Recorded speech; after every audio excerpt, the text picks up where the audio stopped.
The crack of his hand against her face echoed across the parade ground like a gunshot. 2,000 Marines stood frozen in formation, their breath caught somewhere between disbelief and silence. The afternoon sun beat down on Camp Pendleton without mercy, baking the concrete, turning the air into something thick and heavy. And into that heat, into that stillness, the sound of a two-star admiral striking a young woman rang out like a rifle report that nobody had authorized. Rear Admiral Douglas Keene's palm was still raised, trembling, not with regret, with rage. The kind of rage that comes from a man who has spent 30 years building power and suddenly finds a crack in the foundation he cannot explain. The young woman before him barely looked 22. Long dark hair pulled back loosely, olive green V-neck shirt, camo pants that looked borrowed. No rank insignia, no unit patch, no indication whatsoever that she belonged on a military installation, let alone in the middle of a formal ceremony honoring the Marine Corps' finest. She didn't flinch. That was what stopped Keene's heart for half a beat. Not guilt, not conscience. The simple, terrifying fact that she didn't flinch. Blood appeared on her lower lip, a thin red line that split and swelled and began to drip. The crimson drops fell onto the dusty concrete one by one, each one a tiny detonation of color against the gray. She straightened her head, turned back to center, and looked at him. Those eyes. 2,000 Marines saw it. The officers in the front row, the enlisted men in the back, the color guard holding their flags against the Pacific wind. Every single one of them saw the moment that young woman's eyes met Douglas Keene's, and every single one of them felt something shift in the air. Something primal. Something wrong. Her eyes held nothing. No fear, no tears, no anger, just emptiness. The kind of emptiness that settles into a person after they've taken 47 lives and remember every single face. The kind of emptiness that looks like calm to civilians and looks like death to anyone who's ever been in a firefight. Admiral Keene had just made the worst mistake of his 30-year career. He just didn't know it yet. The blood hit the pavement before anyone could breathe. Aria Mercer didn't move. Didn't blink. Didn't make a sound. She just stood there on that parade ground, spine straight, chin level, letting the crimson drops fall from her split lip like they meant nothing. Because to her, they didn't. Pain was an old friend. Pain was the thing that had kept her company through 6 years of training designed to break the human body and rebuild it into something harder. Pain was the cold Pacific water at 0300 during Hell Week. Pain was the sand in her lungs and the instructors screaming that she would never make it, that she should ring that brass bell and go home where little girls belonged. Pain was a Tuesday. Rear Admiral Douglas Keene stared at his own hand like it belonged to someone else. The sting was already fading from his palm, replaced by something he couldn't name. Something that crawled up from his gut and settled in his chest like a stone. The girl in front of him, this nobody in civilian clothes, should have crumbled. Should have cried. Should have grabbed her face and stumbled backward and given him the satisfaction of seeing weakness. Instead, she looked at him like he was already dead. Like she was memorizing the face of a man whose time was running out. "Security!" Keene barked, his voice cracking on the second syllable. "Get this civilian off my parade ground. Now!" 2 military police officers started forward from the edge of the formation. Young men, well-trained hands instinctively moving toward their sidearms. They took 3 steps and then stopped. They'd seen her credentials. 20 minutes earlier before the ceremony, she'd shown them at the gate. Pentagon identification. Department of Defense authorization. Letters bearing signatures and classification stamps that outranked everyone on this field. Everyone except maybe God, and even he might have needed a cosigner. "Sir," one of them said carefully, the way a man speaks when he knows he's standing between a general and a grenade. "She has authorization from—" "I don't care if she has authorization from the president himself." Keene's face had gone from red to a deep mottled purple. A vein pulsed in his temple like a second heartbeat. "This is my command, my Marines, and I will not have some little girl playing soldier in the middle of my ceremony." 2,000 Marines watched. Not one of them moved. Not one of them spoke. The chain of command held them in place like gravity, like physics, like the fundamental laws of a universe where admirals gave orders and everyone else obeyed. Aria Mercer finally spoke. Her voice was quiet, calm. The kind of calm that makes experienced combat operators reach for their weapons because they know in their bones that real danger never announces itself with shouting. "Admiral Keene, I'm here under direct orders from the Secretary of Defense. My credentials are valid. My assignment is classified." She paused. Let the words settle into the silence like stones dropping into still water. And with respect, sir, you just assaulted a federal official in front of 2,000 witnesses. The silence that followed was the loudest thing anyone on that parade ground had ever heard. Keene stepped closer. Close enough that Arya could smell the coffee on his breath, the expensive cologne that couldn't quite mask his sweat, the particular scent of a powerful man confronting something he didn't understand and choosing violence over curiosity. You think anyone here is going to side with you? He laughed, but there was no humor in the sound. Just teeth and air and the performance of a man trying to convince himself he was still in control. You think anyone cares about some Pentagon paper pusher who wandered onto the wrong base? Arya didn't step back. Didn't shift her weight. Didn't do any of the 1,000 small things that the human body does instinctively when confronted by a threat. She had trained those instincts out of herself years ago, replaced them with something colder and more precise. I think, she said softly, that you should be very careful about what you do next, Admiral. His hand came up again. This time she caught it, not aggressively, not violently, just stopped it in midair. Her fingers wrapping around his wrist with the casual ease of someone catching a ball tossed by a child. The movement was so fast, so fluid, so utterly effortless that several Marines in the front row actually gasped. Keene's eyes went wide. He tried to pull back. Couldn't. Her grip wasn't crushing. It wasn't painful. It was simply immovable, like trying to pull your hand free from a steel vise that happened to have warm skin and slender fingers. Keene pulled harder. Nothing. His face contorted with effort, with fury, with the dawning and horrifying realization that this young woman, this girl half his age and half his weight, was holding his arm in place with one hand, and it wasn't even costing her effort. Let go of me, he hissed. Arya held his wrist for exactly 3 seconds.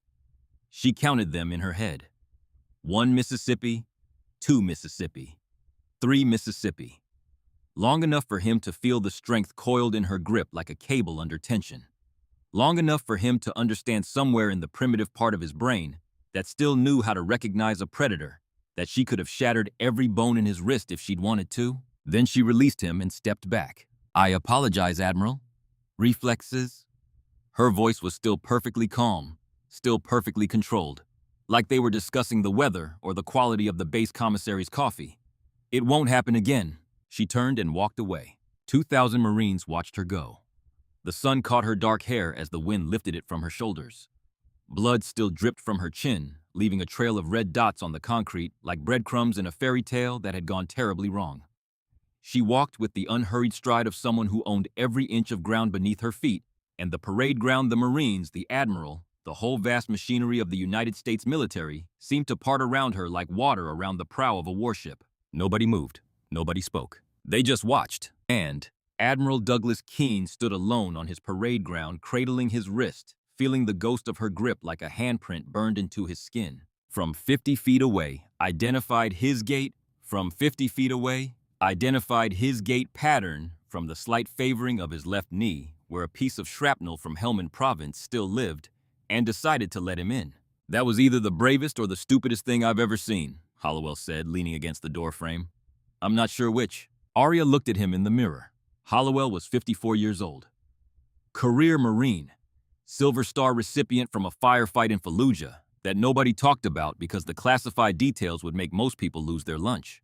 His face was weathered like a canyon wall, all sharp angles and deep lines carved by decades of service and loss, and the particular kind of exhaustion that comes from watching good men die for reasons that nobody at headquarters could adequately explain. He was also her primary contact on base, one of the few people alive who knew even a fraction of the truth about why she was here. He hit me first, she said simply.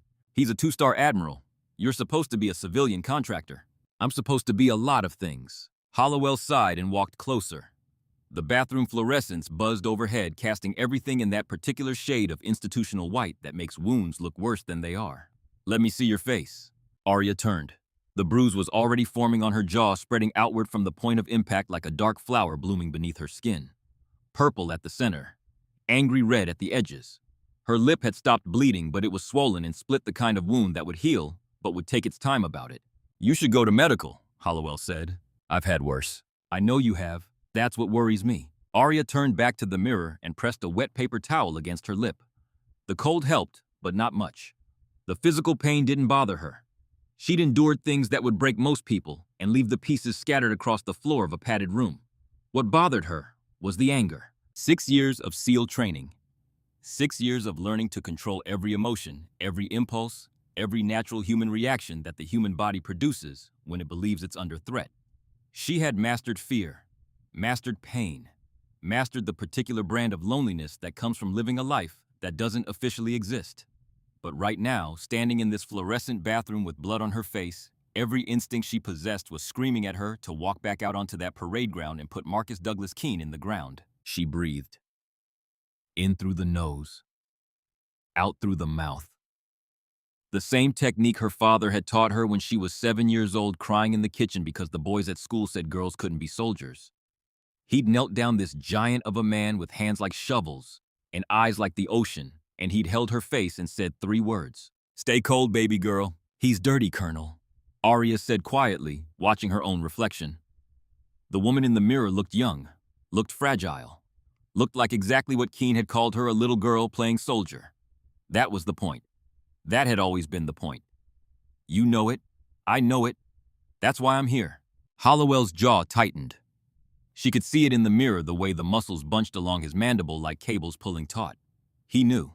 He'd suspected for months had passed. His suspicions up the chain had watched them disappear into the vast digestive system of military bureaucracy and emerge as nothing. The exchange is in 72 hours, Arya continued. Keene is going to sell classified submarine patrol routes to a foreign operative codenamed Viper. If that information gets out, every Ohio-class submarine in the Pacific becomes a target. We're talking about nuclear deterrent capabilities. We're talking about thousands of lives. And you're supposed to observe and report, Hollowell said. Not engage. Arya's eyes met his in the mirror. He engaged me first.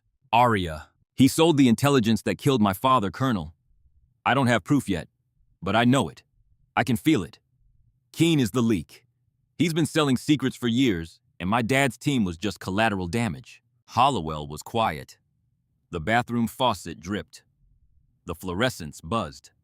Somewhere outside, a helicopter passed overhead, its rotors cutting the air with that distinctive whoop, whoop, whoop. That sounds like a heartbeat when you hear it from far enough away. Your father would be proud of you, he said finally. The coldness in Arya's eyes flickered.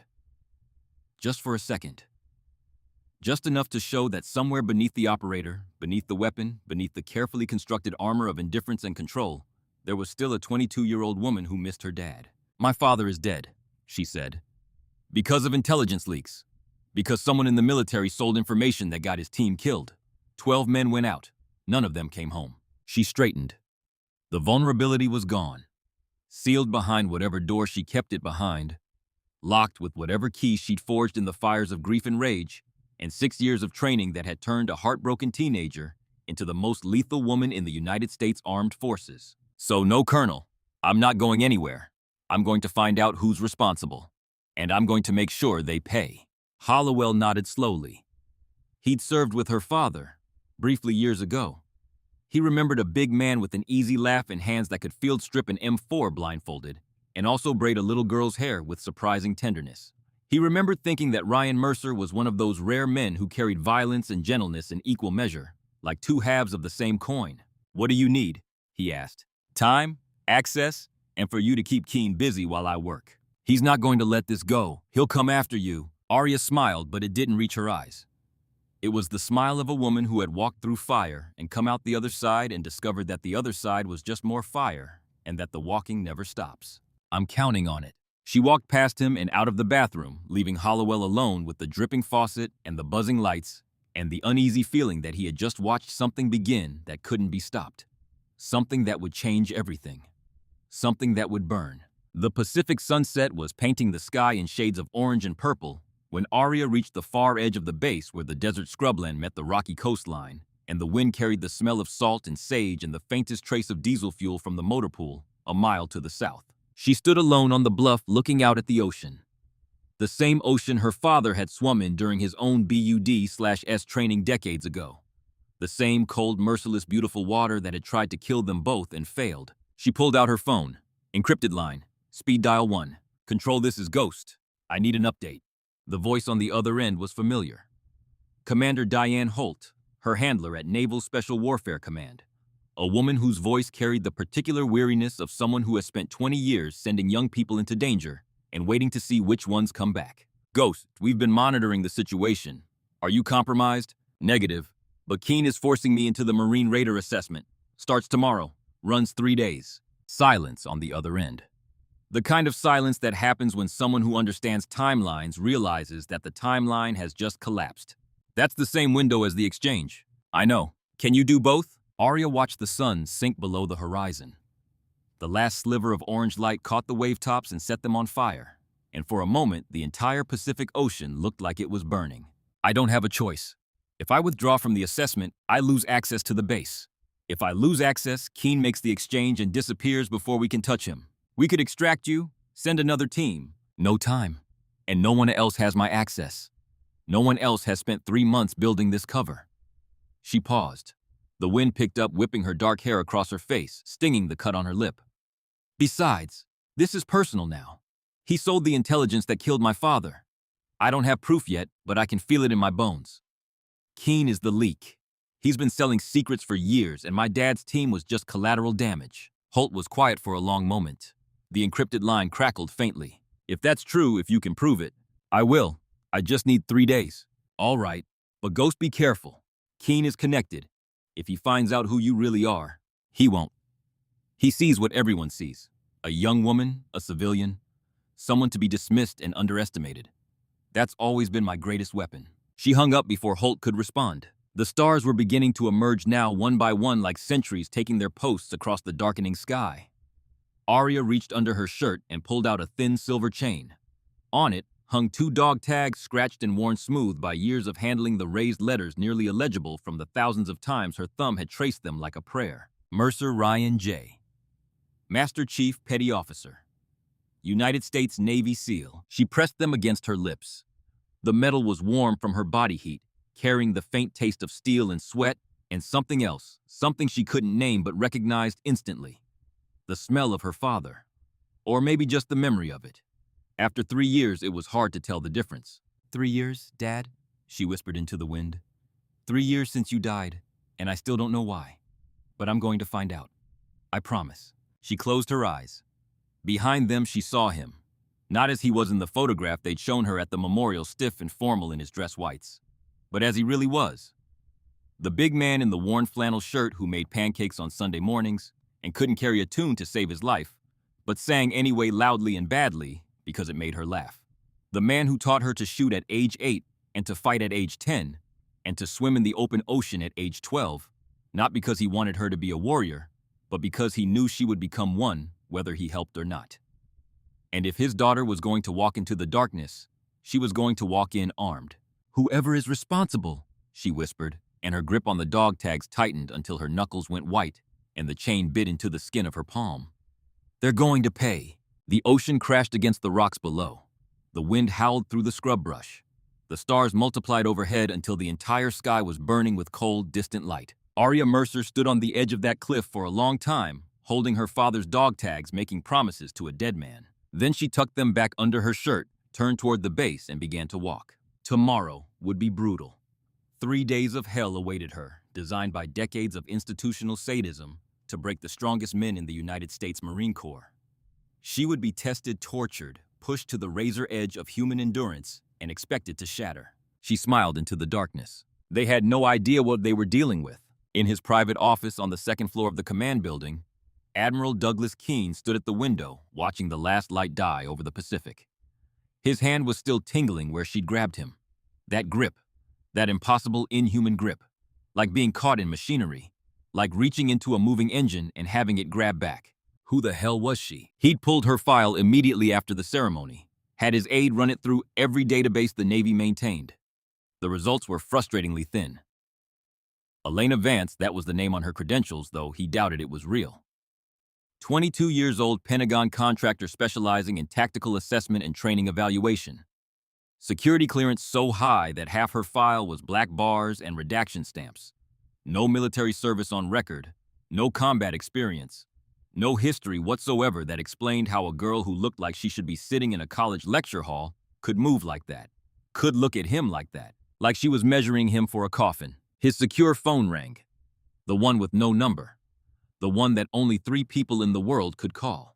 Yes, we have a problem. The voice was cold, foreign accented, precise in the way that intelligence operatives are precise, every word chosen for maximum information and minimum exposure. Viper. Keen's blood pressure spiked. He could feel it in his temples and the sudden tightness behind his eyes. Victor Drazen was not a man who called to chat. Victor Drazen was a man who called when something had gone wrong, and when things went wrong in Victor Drazen's world, people tended to disappear. I'm aware, Keen said, keeping his voice level. There's a Pentagon observer on base. Some girl, I know who she is. Drazen's voice cut through the line like a blade through silk. The question is whether you can handle her. She's nobody, some girl they sent to check boxes, routine oversight. Silence on the other end. The kind of silence that a snake makes before it strikes. She caught your arm mid-strike, Marcus, in front of 2,000 Marines. Does that sound like nobody to you? Keen swallowed. His mouth had gone dry. What are you suggesting? I'm suggesting that your casual attitude towards security may have already compromised our arrangement. The exchange happens in 3 days. If she interferes, she won't. How can you be certain? Keen sat down heavily in his leather chair. The chair creaked under his weight, a sound he'd heard 10,000 times, a sound that usually made him feel powerful and in command. Now it just sounded tired. His mind was racing, searching for solutions the way it had always searched, quickly, ruthlessly, with the tactical precision that had earned him his stars and the moral bankruptcy that had earned him his fortune. And then it came to him. The Marine Raider assessment, he said slowly. A smile spread across his face. Not a pleasant smile. The smile of a man who has found a way to destroy someone and disguise it as procedure. 3 days of the most brutal physical and mental evaluation in the entire military. If I can force her into it, force her. Drazen's voice held a note of amusement. How? I'll file a formal complaint. Insubordination, conduct unbecoming, threatening a superior officer, assaulting a flag officer. She grabbed my wrist. That's technically assault. I'll give her a choice: complete the assessment to prove her credentials and fitness for assignment, or be arrested and removed from base. Either way, she'll be too busy surviving to notice anything else. Another long pause. Then Drazen laughed. It was a soft sound, barely audible over the encrypted line, and it contained no warmth whatsoever. Clever, Marcus? Very clever, but be warned. If this fails, there will be consequences, not just for the operation. The line seemed to grow colder. For you. The connection went dead. Keen sat in his darkened office for a long time, staring at the black rectangle of his phone. Outside, the base had quieted. The parade ground was empty, the ceremony long over, the Marines dismissed to their barracks to speculate about what they'd seen. The girl. The slap. The impossible moment when she'd caught a 2-star admiral's arm like she was swatting a fly. He poured himself a glass of bourbon from the bottle he kept in his bottom drawer. The first sip burned. The second one didn't. By the third, the trembling in his hand had stopped, and the cold voice in his gut had been drowned out by the warm amber certainty that he was still in control. That he had always been in control. That 30 years of careful, methodical betrayal had made him untouchable. The girl was dangerous. He could feel it the way a sailor feels a storm building beyond the horizon. But he hadn't survived 3 decades in the Navy by backing down from storms. He'd survived by sailing straight into them and coming out the other side with his flag still flying, and everyone else at the bottom of the sea. He picked up his phone and dialed Colonel Hollowell's office. Colonel, I want that contractor in my office in 30 minutes. We have some things to discuss. He hung up and finished his bourbon. Tomorrow the girl would enter the assessment, and within 24 hours she would be broken, bleeding, begging to go home. He was sure of it, absolutely sure. The same way he'd been sure 5 years ago that no one would ever discover what he'd done. The same way he'd been sure 3 years ago that the intelligence he'd sold about a SEAL team's insertion point in Syria would never be traced back to him. The same way he'd been sure that the 12 men who died in that ambush would be mourned and forgotten, their deaths filed under casualties of war, and buried beneath the weight of classification stamps and bureaucratic indifference. Douglas Keen had been sure about a great many things in his life. He'd never been more wrong. Arya walked into Keen's office exactly 30 minutes later. She'd cleaned up, changed into fresh clothes, still the olive V-neck, still the camo pants. Civilian clothes that said contractor, not operator. She'd tied her dark hair back in a simple ponytail that exposed the bruise forming on her jaw, purple and angry against her skin. She made no attempt to hide it. She wanted him to see it, wanted him to remember what he'd done, wanted it to sit in his peripheral vision like a splinter while he tried to maintain the fiction that he was the one with power in this room. Keene was waiting behind his desk. Two Marines flanked him like bookends, their faces carefully blank in the way that subordinates' faces go blank when they know their superior is doing something wrong, but lack the rank or the courage to say so. Colonel Hollowell stood by the window, his expression neutral. "Miss Vance," Keene said deliberately, not offering her a seat, the power play of a small man in a big chair. "I've spent the last hour reviewing the incident on the parade ground, and I've come to a decision." Arya said nothing, just waited, patient as a stone. "You assaulted a flag officer in front of 2,000 Marines. You interfered with an official military ceremony. You demonstrated conduct completely unbefitting someone claiming to represent the Department of Defense. I stopped you from hitting me a second time, sir." Keene's eye twitched. A tiny movement, involuntary, the kind of micro-expression that interrogation specialists are trained to detect and exploit. Arya detected it, filed it away. "Regardless, I'm filing formal charges. However, given your unique position as a Pentagon representative, I'm prepared to offer an alternative." "What kind of alternative?" Keene smiled.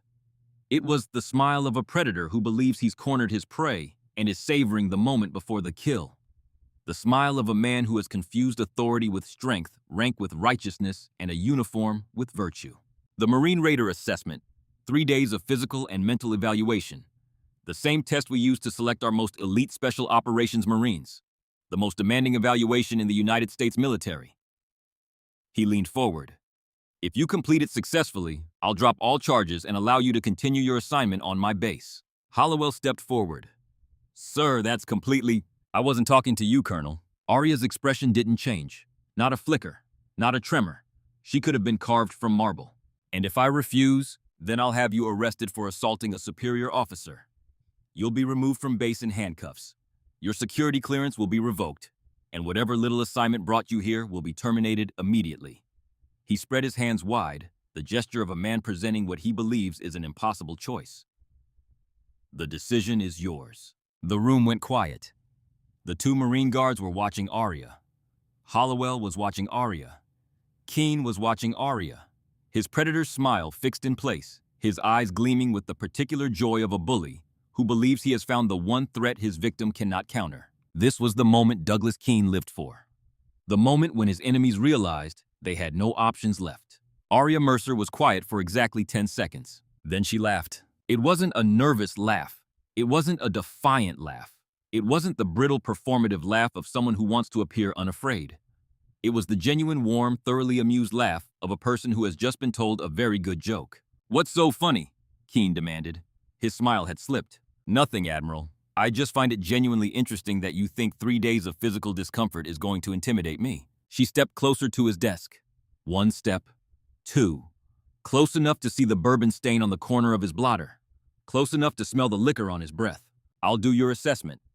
I'll complete every task. Pass every evaluation. Break every record your precious raiders have ever set. And when I'm done," she paused and something changed in her eyes. Something that made both Marine guards shift their weight and Hollowell's hand drift unconsciously toward his sidearm. "You're going to wish you'd just let me do my job." Keene's smile had disappeared entirely, now replaced by something harder and less certain. "You're very confident for someone who's never served a day in uniform." Arya leaned in close. Close enough that only he could hear her next words. Close enough that the two Marine guards and Colonel Hollowell saw only a young woman whispering something to an admiral and could not have guessed that the words she spoke would keep Douglas Keene awake for the next 3 nights. "Who says I haven't?" She straightened and turned to Hollowell. "Colonel, please inform the assessment cadre that I'll report at 0500 tomorrow morning. I assume Admiral Keene will want to observe personally." Hollowell nodded, his eyes wide. "Good." She walked toward the door, paused, turned back one last time. "Oh, and Admiral, you might want to ice that wrist. It's going to bruise." She walked out without looking back. Keene stared at the empty doorway for a long moment. His wrist was throbbing, his face was hot, and somewhere deep in his gut beneath the bourbon and the bravado and the 30 years of armor he'd built around his conscience, a voice was screaming at him, screaming that he had just made a terrible, terrible mistake. He silenced it. He always silenced it. The same way he'd silenced it 5 years ago when he first picked up that phone and dialed a number he should never have known. The same way he'd silenced it 3 years ago when the news came through about a SEAL team ambushed in Syria, all hands lost, And he'd sat in this very chair and poured himself a bourbon and told himself that it wasn't his fault, that he hadn't known they'd be killed, that he'd only sold their location, not their lives. The voice had screamed then too. He'd gotten very good at not listening. He picked up his glass and drained the last of the bourbon and told himself that the girl was bluffing. Had to be. Nobody could survive the Raider assessment without years of military training. By tomorrow night, she'd be broken and bloody and begging to go home. He was sure of it. 3 floors below, walking through the empty corridors of the command building, with blood still drying on her chin, and her father's dog tags burning against her chest, Aria Mercer was sure of something too. She was sure that in 72 hours, Douglas Keene would be in handcuffs. She was sure that the man who had sold her father's life for money would answer for what he'd done. And she was sure with the cold, absolute, unwavering certainty of a woman who had been forged in fire and loss, and the kind of love that doesn't die when the person you love does, that she would complete this mission or die trying. In his quarters on the far side of the base, Gunnery Sergeant Nolan Kreschke sat in the dark staring at his encrypted tablet. He'd read the response 4 times now.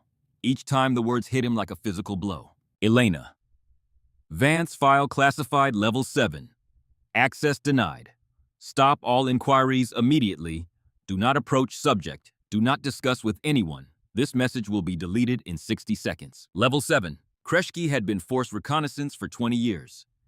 He'd worked with Delta Force, with CIA Special Activities Division, with operators so secret they didn't have names, only numbers, and even those numbers changed weekly. He'd seen level 4 classifications, level 5 once for a man who later turned out to be responsible for the killing of 3 heads of state. He'd heard rumors about level 6. He'd never seen level 7, not on anyone, not ever. Not once in 20 years of operating in the darkest corners of the American military machine. Until now. Until this 22-year-old girl with the dark hair and the haunted eyes, who was about to walk into his assessment like she owned the place. "Who the hell are you?" he whispered into the darkness. The tablet screen went black. The message was gone, deleted by whatever automated security system protected the identity of level 7 assets. But the words remained in Kreschke's mind, burning like afterimages. Stop all inquiries. Do not approach. He stood and walked to his window. The base was dark. The buildings reduced to silhouettes against the starfield, the parade ground a flat gray expanse where just hours ago he'd watched an admiral hit a woman, and the woman had refused to fall. He'd been doing this job for 15 years. Evaluating men, breaking men, sorting the strong from the broken, and sending the survivors forward to become the tip of the spear. He knew what warriors looked like. He knew what warriors moved like. He knew the way they breathed, and the way they stood, and the way their eyes tracked movement in a room. The girl moved like the operators he'd worked with at Dam Neck, the ones who lived in the shadows between official records, the ones whose names were whispered in bars after midnight by men who'd had too many deployments and who needed someone somewhere to know what they'd seen. She moved like a ghost. He picked up his phone. Personal cell. "Yeah, it's Kreschke. I need you to run something for me. Deep background. Everything you can find." He paused, listening to the darkness outside his window. "The name is Ryan Mercer, Master Chief Petty Officer, Navy SEAL.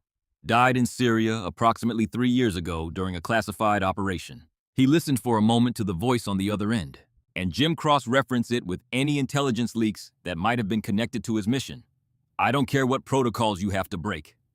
He watched a patrol vehicle make its rounds headlights, cutting through the darkness like searchlights in a prison yard. "I need answers, because something on this base doesn't add up, and I have a feeling that girl is the missing piece." He hung up and set the phone down carefully. Then he sat back in the darkness and did what old soldiers do when the world stops making sense. He waited. Across the base in the temporary quarters they'd assigned her, Aria Mercer lay on her bunk and stared at the ceiling. The clock read 02:30. Assessment started in 2.5 hours. She should be sleeping. Every operator manual, every training protocol, every piece of advice her father had ever given her said the same thing: sleep before battle, rest before war. The body needs fuel, and sleep is the fuel that keeps the mind sharp when everything else is falling apart. She couldn't sleep, not because of the pain. The bruise on her jaw throbbed with every heartbeat, and her lip had swollen to twice its normal size, but pain was nothing. Pain was background noise. Pain was the hum of an air conditioner that you stopped hearing after the first 5 minutes. She couldn't sleep because of the anger. It sat in her chest like a furnace, radiating heat through her entire body, turning her blood to magma and her thoughts to fire. Douglas Keene, 2-star admiral, 30 years of service. Medals and commendations and the respect of everyone who served under him. And the whole time he'd been selling secrets to foreign intelligence, getting rich, while American operators bled out in foreign deserts, building his fortune on a foundation of coffins draped in American flags. Her father's coffin. She sat up, swung her legs over the edge of the bunk, pulled out the dog tags and held them in both hands, feeling the weight of them. Such small things. 2 pieces of stamped metal on a chain. The sum total of what remained of Master Chief Ryan Mercer's 22 years of service to his country. She pressed them against her forehead and closed her eyes. She was 7 years old. The kitchen smelled like pancakes and coffee. Her father stood at the stove, enormous in his flannel shirt, singing some terrible country song so off-key that even the dog had left the room. She sat at the table with her arms crossed and tears on her cheeks. Tommy Fulton said girls can't be soldiers. Her father turned from the stove. He was holding a spatula in one hand and had batter on his chin, and he looked nothing like the man who had killed 39 enemy combatants across 3 continents. He looked like a dad. Just a dad. He set down the spatula and knelt in front of her. His knees popped. His eyes were blue and warm and infinite, the kind of eyes that made you believe the world was good, even when all evidence suggested otherwise. Did Tommy Fulton say why? He said girls are weak. He said girls cry too much. Her father nodded slowly. Well, Tommy's not entirely wrong. Girls do cry. Boys cry too, even if they pretend they don't. Crying's not weak, baby girl. Crying means you feel things, and feeling things is what makes us human.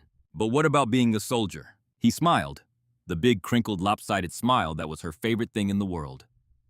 Soldiers are just people who decided that some things are worth fighting for. Doesn't matter if you're a girl or a boy. What matters is what's in here. He tapped her chest right over her heart. And what's in here? He tapped her forehead. So, can I be a soldier? You can be anything you want. Anything at all. He picked her up, and she felt weightless and safe, and absolutely certain that nothing bad could ever happen as long as this man was in the world. But first, you have to eat your pancakes. Soldiers don't fight on empty stomachs. She opened her eyes. The barracks room swam back into focus. The dog tags were wet.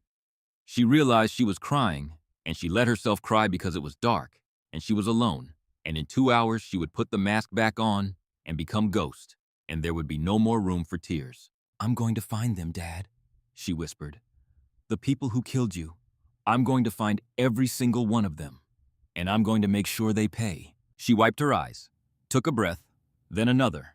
Then she stood up and began to prepare. In 2 hours, the assessment would begin. In 72 hours, the exchange would happen. In between, Aria Mercer would face the most brutal physical trial in the American military, uncover a conspiracy that reached to the highest levels of naval command, and confront the man who had murdered her father as surely as if he'd pulled the trigger himself. She was 22 years old. She was alone. She was outranked, outgunned, and operating in enemy territory without backup, without support, and without a safety net. She smiled. Her father had taught her many things. How to shoot, how to fight, how to survive in water so cold it stopped your heart and air so thin it shut down your brain, how to kill silently and efficiently and without hesitation. But the most important thing Ryan Mercer had taught his daughter was this. The strongest warriors aren't the ones who never feel fear. They're the ones who feel it. Every nerve, every cell, every screaming primal instinct telling them to run. And they fight anyway. Aria Mercer laced up her boots, straightened her spine, and walked out into the darkness. The air outside was cold. Desert cold, the kind that surprises people who think of California as sunshine and warmth, and forget that the desert doesn't hold heat after dark. It releases it like a breath, sending it up into the sky, and what's left behind is sharp and clean and merciless. She walked toward the assessment staging area. The base was quiet around her, the barracks dark. The only sound was her boots on the pavement, and somewhere far away, the rhythmic crash of waves against the coast, where the Pacific met the land and had been meeting it for 10,000 years, indifferent to the small wars of the small creatures who lived along its edge. A light burned in Admiral Keene's office. 2nd floor. 3rd window from the right. She could see his silhouette behind the glass pacing, restless. The silhouette of a man who had committed treason and gotten away with it for 5 years, and was only now beginning to sense the first tremors of the earthquake that would bring his world down around him. She watched that silhouette for a long moment. Then she turned away and kept walking, Past the motor pool, past the armory, past the memorial wall where the names of Marines killed in action were carved into granite row after row of names that meant nothing to most people and everything to the families who had buried empty coffins. Her father's name wasn't on this wall. His wall was at Coronado, 3 hours north, in a quiet courtyard where the SEALs remembered their own. She'd stood before it once the day after his memorial and traced his name with her fingertips and made a promise she intended to keep. She would keep it, starting now. To begin. Other figures were already to begin. Other figures were already gathering.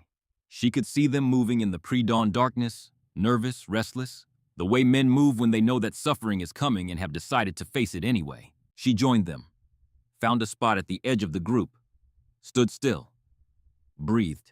0430, the world was still dark. Arya stood outside the assessment staging area in standard issue PT gear that someone had reluctantly provided. Gray shirt, gray shorts, running shoes that were half a size too big because the supply sergeant hadn't believed a woman would actually show up and hadn't bothered to stock her size. She'd stuffed the toes with paper towels and said nothing. Around her, 15 other candidates milled in the pre-dawn chill. All men, all Marine officers, captains and lieutenants with combat deployments and service records, and the particular brand of quiet confidence that comes from years of being told you're among the best. They stood in loose clusters, stretching, hydrating, exchanging the kind of low conversation that men exchange before something painful begins. Gallows humor, bravado, the performance of fearlessness for an audience of peers. Every single one of them was staring at her. She ignored them the way the ocean ignores a pebble thrown into it. Completely. Utterly. Without the slightest acknowledgement that the pebble exists. The door to the main building slammed open. Gunnery Sergeant Nolan Kreschke emerged like a natural disaster taking human form. 45 years old. Force reconnaissance veteran. Built like a concrete bunker that someone had taught to walk. His face looked like it had been carved from the same granite they used for headstones at Arlington, and his eyes held all the warmth of a January night in the North Atlantic. Listen up. His voice carried across the morning darkness like a thunderclap. The kind of voice that doesn't need volume to command attention, because the authority is built into the frequency itself, vibrating at some primal pitch that the human nervous system recognizes as danger. For the next 72 hours you belong to me. You will eat when I say eat. Sleep when I say sleep. Breathe when I say breathe. Anyone who quits will be removed immediately. Anyone who fails will be removed immediately. Anyone who pisses me off will be removed painfully. He began walking slowly past the candidates, examining each one. The way a surgeon examines an X-ray, looking not at the surface, but at the structures beneath. Measuring bone density and willpower, and the distance between who these men thought they were and who they actually were. Then he stopped in front of Arya. Well, what do we have here? Candidate Vance, Gunnery Sergeant? Candidate Vance. He said her name like it tasted bad, like something he'd found on the bottom of his boot after a long march through terrain that no one should march through. I've been doing this job for 15 years. Never once had a female candidate. Never once had a civilian candidate. And now I've got both wrapped up in one pretty little package. Arya said nothing. Stood at attention. Eyes forward. Spine straight. The posture of someone who has been standing at attention since she was 18 years old and could do it in her sleep in a hurricane in the middle of an artillery barrage. Kreschke leaned in close. Close enough that she could smell the coffee on his breath and the boot polish on his uniform, and the particular musk of a man who has been awake since 3 in the morning, preparing to destroy people. Let me be clear, Princess. I don't know what strings you pulled to get here. I don't care what important people you know. In my assessment, there are no politics, no special treatment, no mercy. You will be held to the exact same standard as every Marine on this field. His voice dropped to something just above a whisper, intimate and lethal. And when you quit because you will quit, I will personally escort you to the gate. Understood? Understood, Gunnery Sergeant. Do you have anything to say? Arya finally met his eyes. What Kreschke saw there made something shift behind his expression. Something he controlled immediately professionally, but not before Arya caught it. Surprise. And beneath the surprise buried so deep that most people would have missed it entirely, the faintest flicker of recognition. The look of a man who has just seen something familiar in an unfamiliar place. Just one thing, Gunnery Sergeant. What's that? I don't quit. Ever. Kreschke stared at her for a long moment. The wind blew between them, carrying desert dust and the smell of the sea. Then he turned away. We'll see about that. He addressed the group. First evolution, 20-mile forced march, 80-pound pack, 4-hour cutoff. Anyone who doesn't make the time is done. He checked his watch. The gesture was mechanical precise. The movement of a man who has checked his watch before 1,000 evolutions and knows exactly how much suffering can be compressed into the minutes that follow. Move out in 5. The candidates scrambled to the equipment station. Arya moved with them, shouldered her pack exactly 80 pounds, not an ounce more, not an ounce less, and adjusted the straps with the practiced efficiency of someone who has carried heavy things across long distances in places where the distance was trying to kill her. Captain Reed Prescott appeared beside her. Tall, athletic, the jawline of a recruiting poster, and the confidence of a man who has never been told no by anyone whose opinion he valued. "You know this is insane, right?" he said, not unkindly. "Just factually. The way you might tell someone that water is wet or that gravity pulls downward. Women aren't built for this kind of punishment. It's just biology." Arya tightened her final strap. "Then I guess you'd better try to keep up." She walked to the starting line without looking back. Mile 1. The pack settled into her shoulders like an old enemy returning for another round. 80 pounds of sand and steel, and the accumulated weight of every doubt anyone had ever expressed about what she could and couldn't do. She'd carried heavier. In BUD/S, the instructors had loaded her pack with an extra 10 pounds when they thought she wasn't looking because they wanted her to fail. Because the idea of a woman completing their program offended something deep and ancient in their understanding of the world. She'd completed it anyway, with the extra weight, and she'd never told anyone. Mile 5. 2 candidates were already falling behind. She could hear their breathing ragged and desperate, the sound of men discovering the difference between wanting something and being willing to pay for it. Mile 10. The sun came up. It rose over the California desert like a hammer being raised, and when it reached its position overhead, it began to pound. Heat radiated off the dirt road in visible waves, turning the landscape into something liquid and uncertain. Sweat soaked through her shirt within minutes, turning the gray fabric dark. Her legs were screaming. Every step sent a jolt of pain from her ankles through her knees and into her hips, the pack straps cutting into her shoulders like dull blades. Her lungs burned. Her vision narrowed to the 10 feet of road directly in front of her, and that 10 feet became her entire universe. Step, step, step. Don't think about mile 20. Don't think about the hours remaining.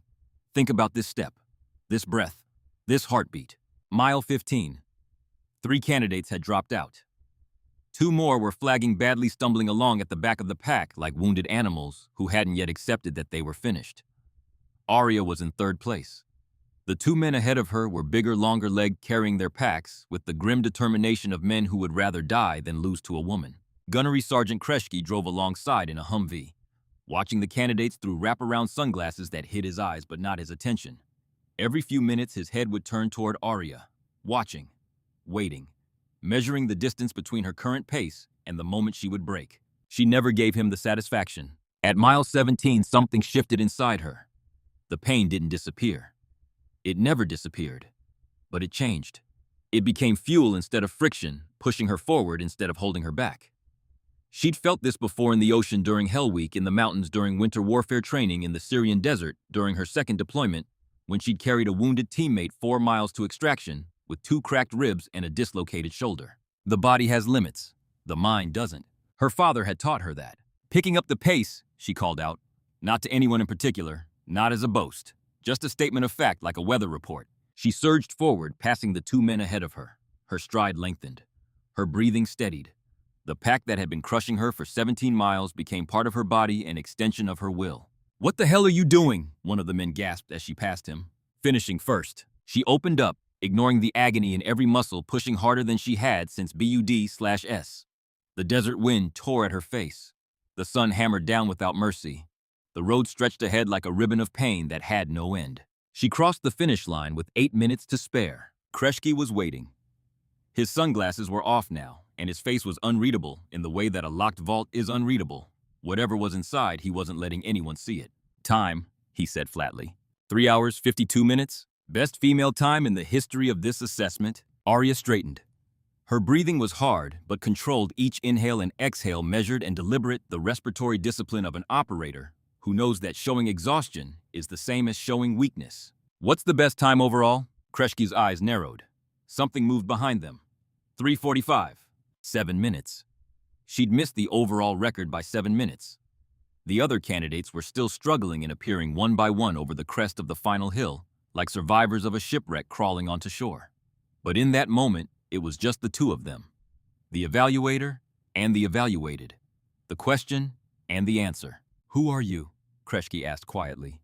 So quietly that no one else could hear. "Really?" Arya smiled, but it didn't reach her eyes. Nothing reached her eyes anymore, except the mission and the memory of the man whose dog tags hung against her sternum like a second heartbeat. "I'm just a civilian contractor gunnery sergeant. Didn't you hear?" She moved past him toward the recovery area. Kreschke watched her go. His mind was racing, turning over possibilities, discarding explanations, searching for the answer that fit the evidence.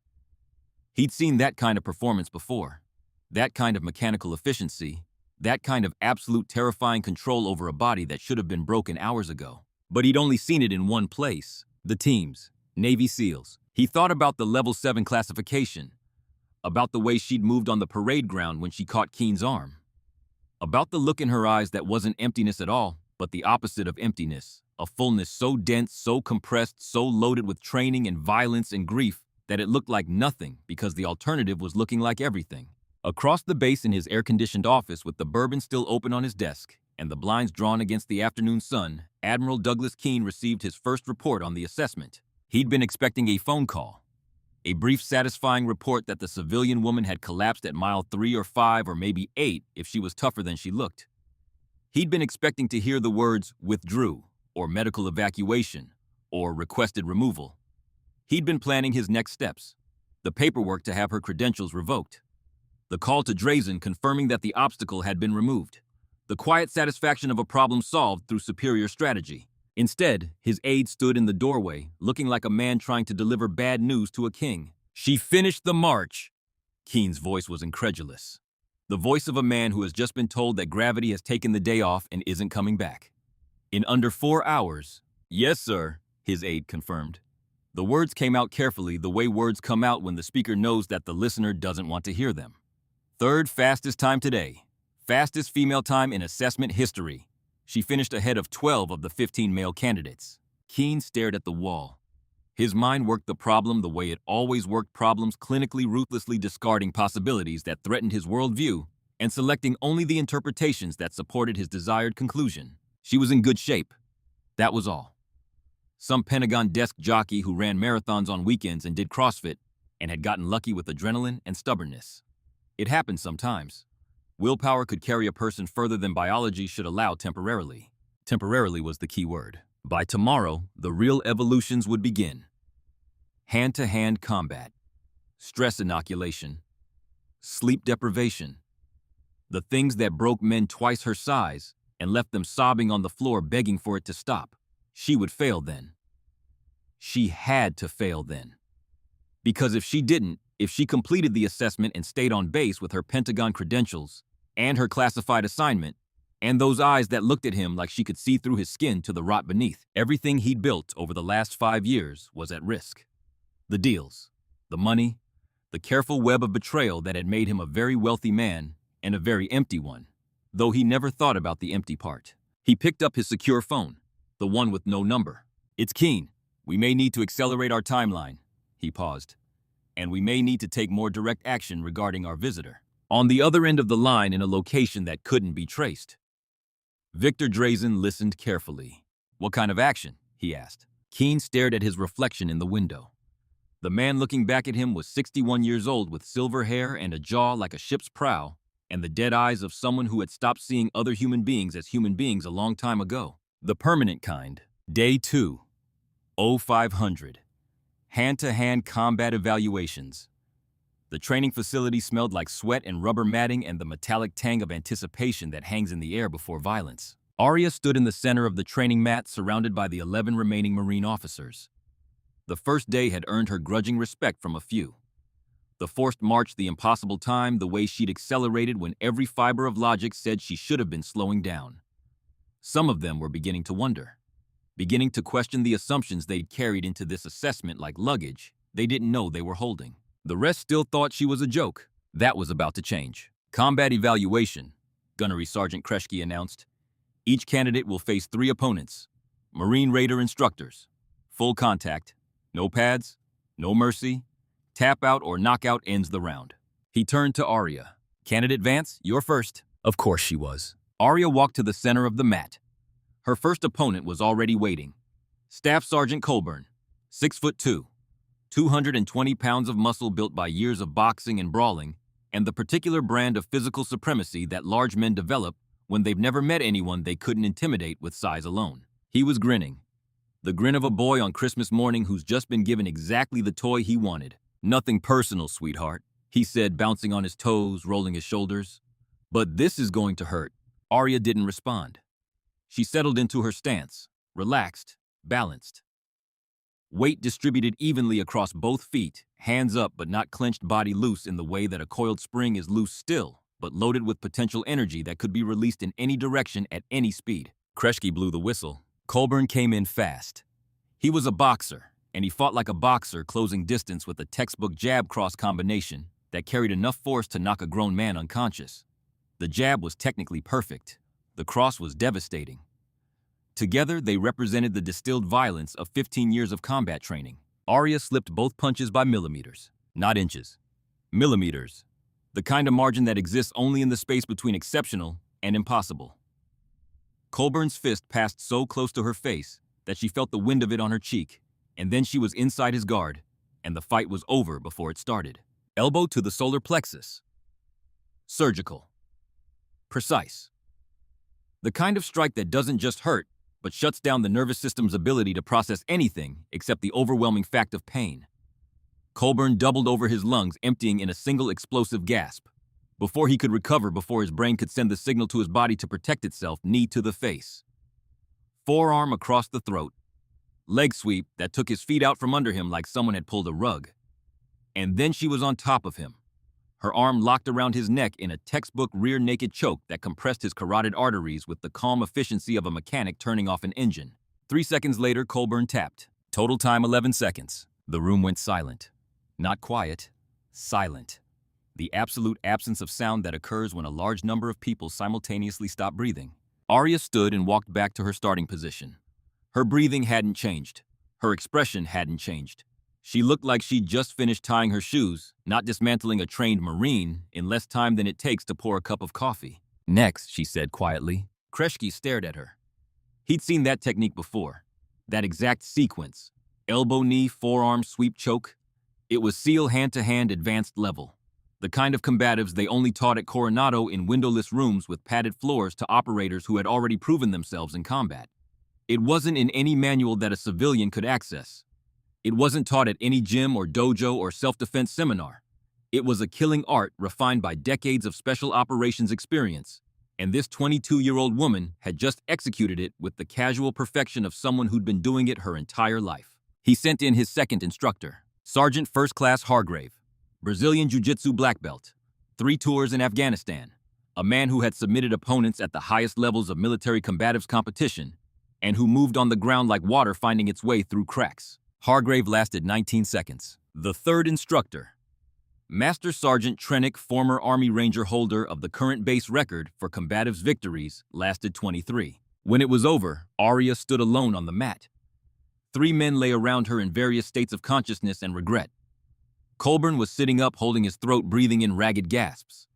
Hargrave was on his back, staring at the ceiling with the expression of a man reevaluating every decision that had led him to this moment. Trennick was unconscious, and Arya Mercer wasn't even breathing hard. Time for all 3 opponents, Kreschke announced. His voice had a quality it hadn't had before, something that sounded almost like reverence, though he would have denied it under oath. 53 seconds. New assessment record. Previous record 4 minutes, 12 seconds. Nobody cheered. Nobody moved. They just stared at Arya like they were seeing her for the first time. Because they were. She walked off the mat. The candidates parted for her as she passed, stepping aside the way people step aside for something they don't fully understand, but recognize as significant. Something that has changed the rules of the world they thought they knew. Behind her, medics moved in to check on the 3 instructors. Colburn was rubbing his neck with a dazed expression, the look of a man who has just learned something about himself that he didn't want to know. Hargrave was being helped to his feet. Unsteady, his legendary ground game rendered irrelevant by someone who had never given him the chance to use it. Trennick was still being attended to, conscious now, but not yet ready to stand. 53 seconds. 3 elite military combatants, and a woman who weighed 130 pounds soaking wet, had put all 3 of them down with the mechanical precision of a machine designed for exactly one purpose. Captain Reed Prescott. The same man who had told her that women weren't built for this kind of punishment caught up with her outside the training facility. His face had changed. The confidence was still there, but it had been joined by something else. Something humbler and more honest. Where did you learn to fight like that? Arya looked at him with those dark eyes. The ones that had been hollow on the parade ground but were something different now. Not hollow. Full. Full of something that most people couldn't name, but that anyone who'd ever lost someone recognized instantly. My father taught me. Your father must have been one hell of a soldier. Something flickered in Arya's expression. Pain. Loss. Love. All of it compressed into a single heartbeat. A single frame of humanity that appeared and vanished so quickly you'd miss it if you blinked. Then the mask came back. The control. The wall. He was, she said quietly. He was the best I ever knew. She kept walking. The candidates filed out of the training facility behind her in silence. Nobody spoke. Nobody joked. Nobody engaged in the usual post-evolution banter that serves as a pressure valve for men under extreme stress. They just walked, each one carrying the weight of what they'd just witnessed and the uncomfortable rearrangement of assumptions that it required. The stress inoculation phase began at 1300 hours. It was the evolution that separated the physically strong from the mentally unbreakable, and it was the evolution that Keen was counting on to destroy her. Sleep deprivation, sensory overload, psychological pressure. The architecture of controlled destruction designed by military psychologists who had studied prisoners of war and hostage situations and the breaking points of the human psyche, and had distilled their findings into a 72-hour program that could locate and exploit every crack in a human being's mental armor. Candidates were stripped of comfort, dignity, and control. They were subjected to hours of aggressive interrogation, deafening white noise, disorienting strobe lights, extreme temperature changes, and constant physical harassment designed to simulate the conditions of captivity behind enemy lines. One by one, they started breaking. By hour 6, 4 more candidates had quit. By hour 10, only 7 remained. Arya was one of them. She sat in her isolation cell, hands bound behind her back, hood over her head, music blasting at volumes that turned sound into a physical force. They'd been at her for 12 hours straight. Different interrogators, different techniques. Good cop, bad cop, silence, screaming, water, cold, heat. Every tool in the psychological warfare toolkit deployed with professional precision by men who had spent their careers learning how to take a human mind apart. They hadn't found her breaking point. They weren't going to. The door opened. New footsteps. Heavier than the instructors. More deliberate. The walk of a man who owns every room he enters and expects the furniture to rearrange itself around him. Remove the hood. Admiral Douglas Keene. Light flooded Arya's eyes like a physical blow.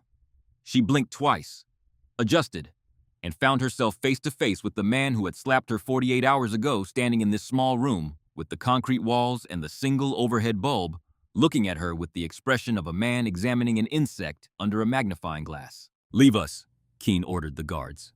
They hesitated. This was wrong. Candidates in stress inoculation were not supposed to have contact with anyone outside the assessment cadre. There were protocols, regulations, legal boundaries that existed for good reasons.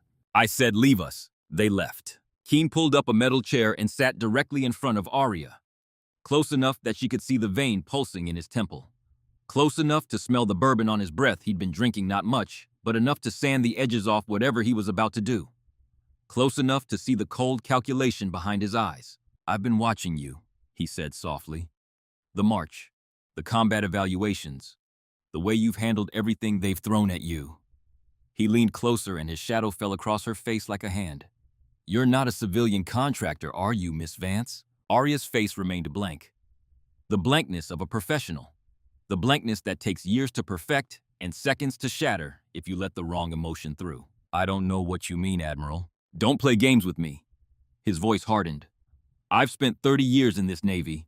I know an operator when I see one. The way you move, the way you fight, The way you look at people like you're calculating exactly how to kill them. He grabbed her chin.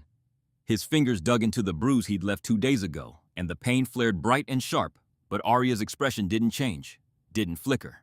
She let him hold her face like a thing he owned because the mission required it, because the plan required it, and because she had learned a long time ago that the most dangerous weapon in any arsenal is patience. Who sent you, CIA Naval Intelligence? The Pentagon sent me to observe your training protocols. That's all. Liar, he smiled. Prove it. I don't need to prove anything. You're a 2-star admiral. I'm nobody. That's right. Keen's grip tightened. You are nobody. And if you think completing this assessment is going to protect you, you're wrong. I can make you disappear. I've done it before. Something moved in Arya's eyes. A flash so brief it lasted less than a heartbeat, but Keen caught it. That got your attention, didn't it? His smile widened. The smile of a man who has found a nerve and intends to press on it until something breaks. You think you know things about me. You think you're here to find something, but you have no idea what you're dealing with. I have friends in places you can't imagine. Friends who would do anything to protect our arrangement. What arrangement would that be, Admiral? Keen laughed. Nice try. He released her chin and stood, adjusted his uniform, brushed invisible dust from his sleeve with the fussiness of a man whose external perfection is meant to compensate for internal decay. Here's what's going to happen. You're going to fail this assessment. I don't care how good you are. Tomorrow's evolution will break you, and when it does, you're going to disappear. Quietly, permanently, no one will ever know what happened to you. He walked toward the door, then paused. Oh, and Miss Vance. He looked back over his shoulder, and in the harsh light of the overhead bulb, his face looked like a skull wearing a mask of flesh. That father of yours, the one who taught you to fight. Arya's heart stopped. What was his name again? Keen smiled, the smile of a man twisting a knife.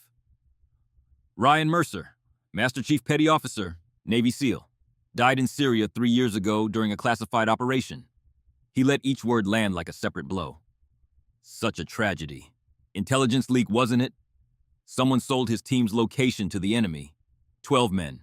No survivors. And they never found out who. His smile widened. Sleep well, Vance. Tomorrow is going to be a very long day. The door closed behind him. Arya sat alone in the darkness. Her entire body was trembling. Not with fear, with rage. Pure, white-hot, incandescent rage that started in her chest and radiated outward through every cell, every fiber, every nerve ending in her body. He knew. Keen knew about her father. Knew how he died. Knew about the intelligence leak. Knew the details that were supposed to be classified at the highest levels. Which meant he wasn't just suspected of involvement. He was confirmed. Marcus Douglas Keen had sold the information that killed Ryan Mercer. Arya's father had died because the man who just walked out of this room decided that money was more valuable than 12 American lives. Her father had bled out in a Syrian desert trying to drag a wounded teammate to safety, while enemy fire rained down from positions that should have been unknown, but weren't, because a 2-star admiral had sold those positions for the price of a nice house. She closed her eyes, forced herself to breathe. In through the nose, out through the mouth.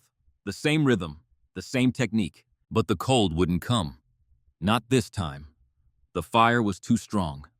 The rage was a living thing inside her chest, an animal made of grief and loss, and 3 years of unanswered questions, and it wanted blood. It wanted Keen's blood. It wanted her to walk out of this room and find him, and end him with her bare hands, the way she'd been trained to end people. She opened her eyes. Something had changed in them. Something fundamental. The emptiness was gone, replaced by something far more dangerous. Purpose. 40 hours into the assessment and Arya hadn't slept. She didn't need to.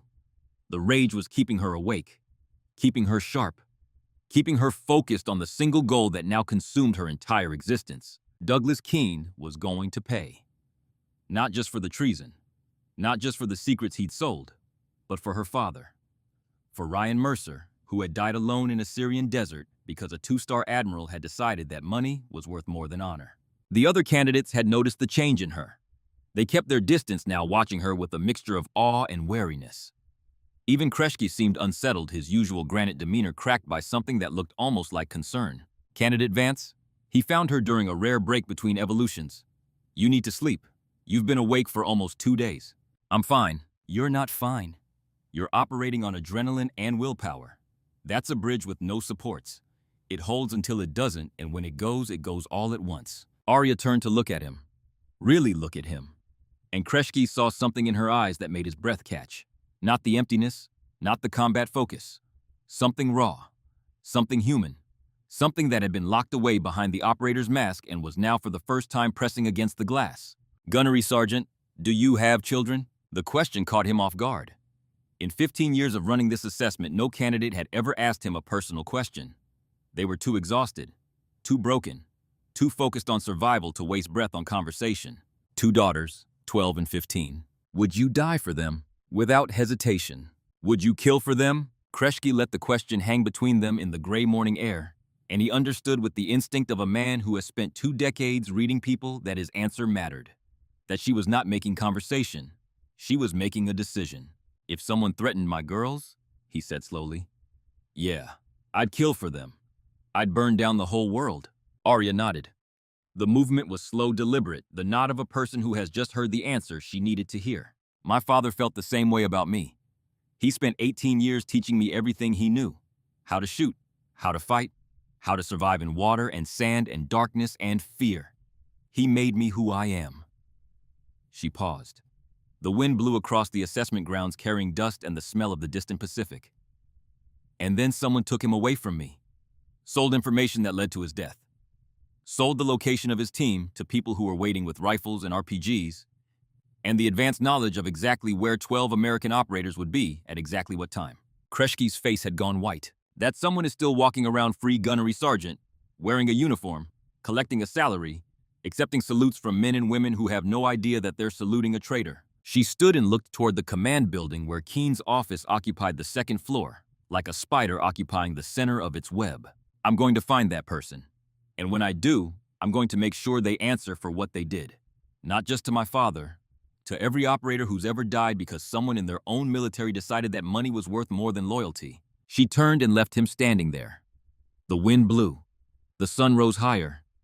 Candidates shuffled past him toward the next evolution, exhausted, broken, the walking dead, going through the motions of an assessment that had already sorted them into the strong and the finished. Kreshki didn't see any of them. He was thinking about 2 dog tags on a silver chain, about a level 7 classification, about a 22-year-old woman with SEAL-level combat skills and a dead father, and accusations of treason aimed at someone on this base. He pulled out his phone and made the call he'd been waiting to make. It's Kreshki. What did you find on Ryan Mercer? He listened for 3 minutes without interrupting.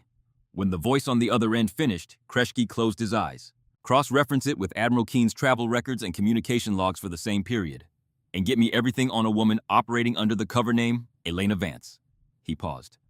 I know what I'm asking. I know what it could cost me. Do it anyway. He hung up and looked toward the assessment grounds where Arya Mercer's figure was disappearing into the distance, getting smaller and smaller against the vast California desert until she was just a point of darkness against the light. Then he went to find her. The briefing happened in an empty equipment shed while the rest of the assessment continued without them. No witnesses, no records. I know what you are, Kreshki said. I can't prove it, but I know. Arya said nothing. Level 7 classification. SEAL hand-to-hand techniques. A father who was Master Chief at Team 7. He held her gaze. Your ghost. The stories they tell at Dam Neck and Coronado. The operator who doesn't officially exist. Arya held his gaze for a long moment. Then she reached under her shirt and pulled out the dog tags. Held them up so Kreshki could read the inscription. Mercer Ryan J. I'm his daughter, she said quietly. And I'm here to finish what he started. Kreshki looked at the dog tags, looked at the woman holding them, and made his decision. What do you need? Tomorrow, during the urban combat exercise. I need 15 minutes to get to Supply Building Charlie. That's where the exchange will happen. 1,400 hours. Keen is going to sell submarine patrol routes to a foreign operative codenamed Viper. And you need a distraction, the kind that keeps everyone busy, the kind that explains why I'm not where I'm supposed to be. Kreshki nodded slowly. He was a man who had spent 20 years following orders, respecting the chain of command, trusting the system. And now a 22-year-old woman was asking him to throw all of that away. But some orders protect the system, and some orders protect the men who have corrupted it. I can do that, he said. But Vance, if this goes wrong, it won't. If it does, we're both finished.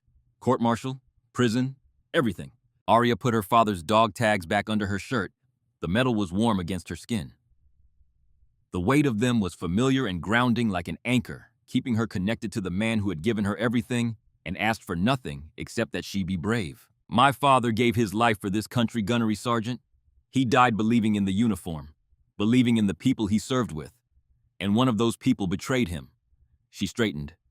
I'm not going to let that stand. I don't care what it costs me. Kreschke studied her for a long moment. The equipment shed was quiet around them. Dust motes floated in the shaft of light coming through the single window. Somewhere outside, a drill instructor was shouting at candidates, and the sound was muffled and distant, like something happening in another world. Then he extended his hand. Your father would be proud of you, he said quietly. Arya shook his hand. Her grip was strong and steady and certain, and Kreschke felt in that grip everything he needed to know about who she was and what she was capable of. I hope so, she said. I really hope so. She walked out of the equipment shed and back into the assessment. In 6 hours, everything would change. The night came. The last night. The 60-second hour of an assessment designed to destroy human beings and see what was left. Arya sat on the floor of her temporary quarters, back against the wall, her father's dog tags in her hands. The base was quiet. Most of the candidates were unconscious, their bodies finally surrendering to the accumulated debt of 3 days, without adequate sleep or food or hope. Her phone buzzed. Encrypted text from Commander Holt. Exchange confirmed. Supply building Charlie. 1400 hours tomorrow. Keene and Viper. USB containing Ohio-class patrol routes. This is your window. Do not miss it. Arya read the message twice, deleted it, pressed the dog tags against her forehead, and closed her eyes. I'm scared, Dad, she whispered into the empty room. Not scared of dying, not scared of fighting, not scared of what's waiting for me in that building tomorrow. She opened her eyes. They were wet. I'm scared of failing. I'm scared that I'll get there and freeze, that I'll see his face and all I'll feel is the rage and it'll swallow me and I'll become the thing you always warned me about. The broken warrior, the one who forgot why she was fighting. She pressed the dog tags to her lips. The metal tasted like tears. I'll do my best. That's all I can promise. I'll do my best to be what you raised me to be. She wiped her eyes, tucked the dog tags back under her shirt, stood up. Tomorrow she would walk into that building and face the man who had sold her father's life. Tomorrow she would find out if 6 years of training and 3 years of rage and a lifetime of love for a man she could never see again had made her strong enough to do what needed to be done. Tomorrow she would find out who she really was. The night stretched on. The stars burned overhead. And somewhere in the darkness, a ghost was waiting. The final evolution briefing happened at 0600 on day 3. 6 candidates remained. 6 out of 16. 10 men had entered this assessment believing they were the best the Marine Corps had to offer, and the assessment had shown them otherwise. They'd quit or broken or been carried out on stretchers, and now they were somewhere on base, nursing their wounds and their pride and the uncomfortable knowledge that they had found their limit, and it was lower than they'd thought. Arya Mercer was one of the 6 who remained. She was the only woman. She was also statistically the highest performer in every single category. March time, combat score, stress inoculation endurance. Every metric the assessment tracked she led, and none of that mattered now. Because today wasn't about the assessment. Gunnery Sergeant Nolan Kreschke stood in front of the group. His face was grimmer than usual, and his usual face could have been used to frighten children and intimidate concrete. 3 days of running this evaluation had carved new lines into his granite features, but the deepest lines had been carved by something else entirely. By the knowledge of what was about to happen. By the weight of the decision he'd made in that equipment shed. The final evolution is an urban combat simulation. Live ammunition. Real stakes. His voice carried the flat authority of a man delivering information that could end lives. You'll be divided into 2 teams. One team defends a high-value target in the mock village. One team assaults. Swap roles after 4 hours. Highest combined score wins. He paused and looked at each candidate in turn. His gaze lingered on Arya for a fraction of a second longer than the others. A fraction of a second that contained an entire conversation. This is the most dangerous evolution of the assessment. People have been injured. People have been killed. If any of you want to withdraw, now is the time. Nobody moved. Kreschke nodded. Good. Teams will be assigned randomly. Report to the staging area at 0800. Dismissed. The candidates filed out. Arya stayed behind. Gunnery Sergeant, a word. Kreschke waited until the room was empty. The door closed. The silence settled around them like dust. It's today, Arya said. 1400 hours. Supply building Charlie. I know. Can you give me 15 minutes? Kreshki studied her face. 3 days ago, he'd looked at this woman and seen a civilian. A joke. A political appointment that he would grind into dust and sweep out the door. Now he looked at her and saw something else. Something that frightened him and inspired him in equal measure. During the exercise, I'll call a medical emergency in Sector 4. All evaluators report to the command post. That gives you a window. 15 minutes, maybe 20. After that, people start asking questions I can't answer. Arya nodded. That's enough. Vance. Kreshki's voice dropped. What happens in that building, it has to be clean. Evidence, witnesses, chain of custody. If you just go in there and beat the hell out of a 2-star admiral, it's your word against his, and he's got 30 years of rank, and you've got a cover identity that doesn't exist. I know. Do you? Because I've seen what's in your eyes. I've seen the rage, and I'm telling you as someone who's been angry enough to do things he regretted, that rage is a weapon that cuts both ways. Arya met his gaze. My father used to say that the day killing becomes easy is the day you stop being human. Smart man. The smartest I ever knew.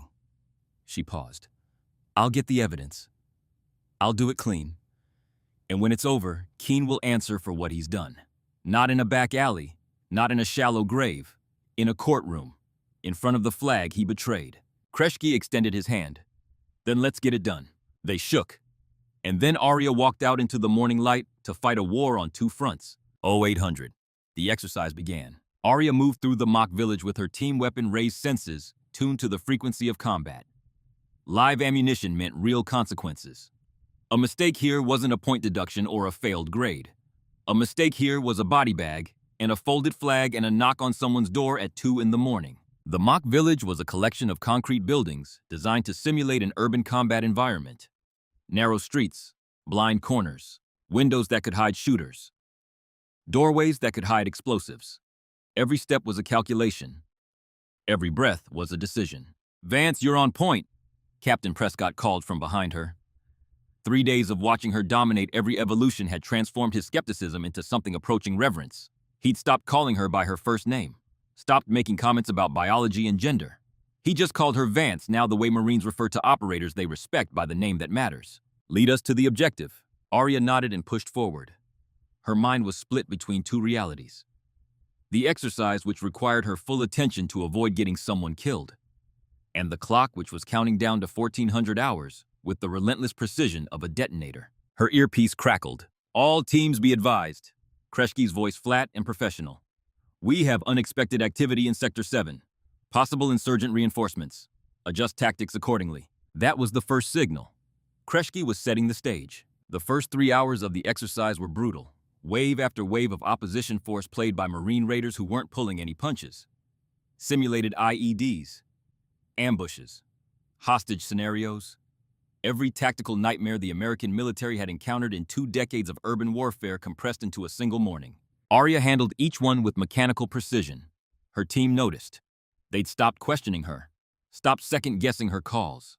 They simply followed the way water follows gravity because her judgment had been proven right so many times in 72 hours that doubting it now would have been irrational. 13:45, 15 minutes to the exchange. Her earpiece crackled again. Kreshki's voice tighter this time. All teams. All teams. We have a situation in Sector 4. Medical emergency. All evaluators report to the command post immediately.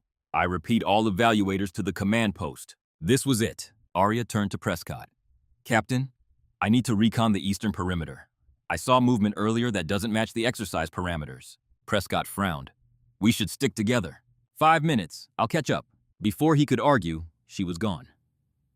Moving fast. Using every technique that 6 years of SEAL training had burned into her nervous system. She flowed through the mock village like smoke invisible, and silent, her body hugging walls, and sliding through shadows with the fluid economy of someone who has spent her life learning to be unseen. 500 meters to supply building Charlie. 400. 300. The building came into view. A nondescript structure on the eastern edge of the base surrounded by a chain-link fence and the kind of institutional neglect that makes a building invisible. Nobody looked at supply building Charlie. Nobody thought about it. It was a place where broken equipment went to wait for paperwork, and that anonymity made it perfect for what was about to happen inside. 200 meters. Arya slowed, controlled her breathing, scanned for guards, for cameras, for any indication that the building was being watched or protected. Nothing. Either Keene was supremely confident in his secrecy, or he'd already cleared the area of anyone who might ask inconvenient questions. She pressed against the exterior wall and listened. Voices from inside. Two distinct, one American, one foreign. The roots are all here. The foreign voice. Accented, precise, cold in the way that a surgical instrument is cold.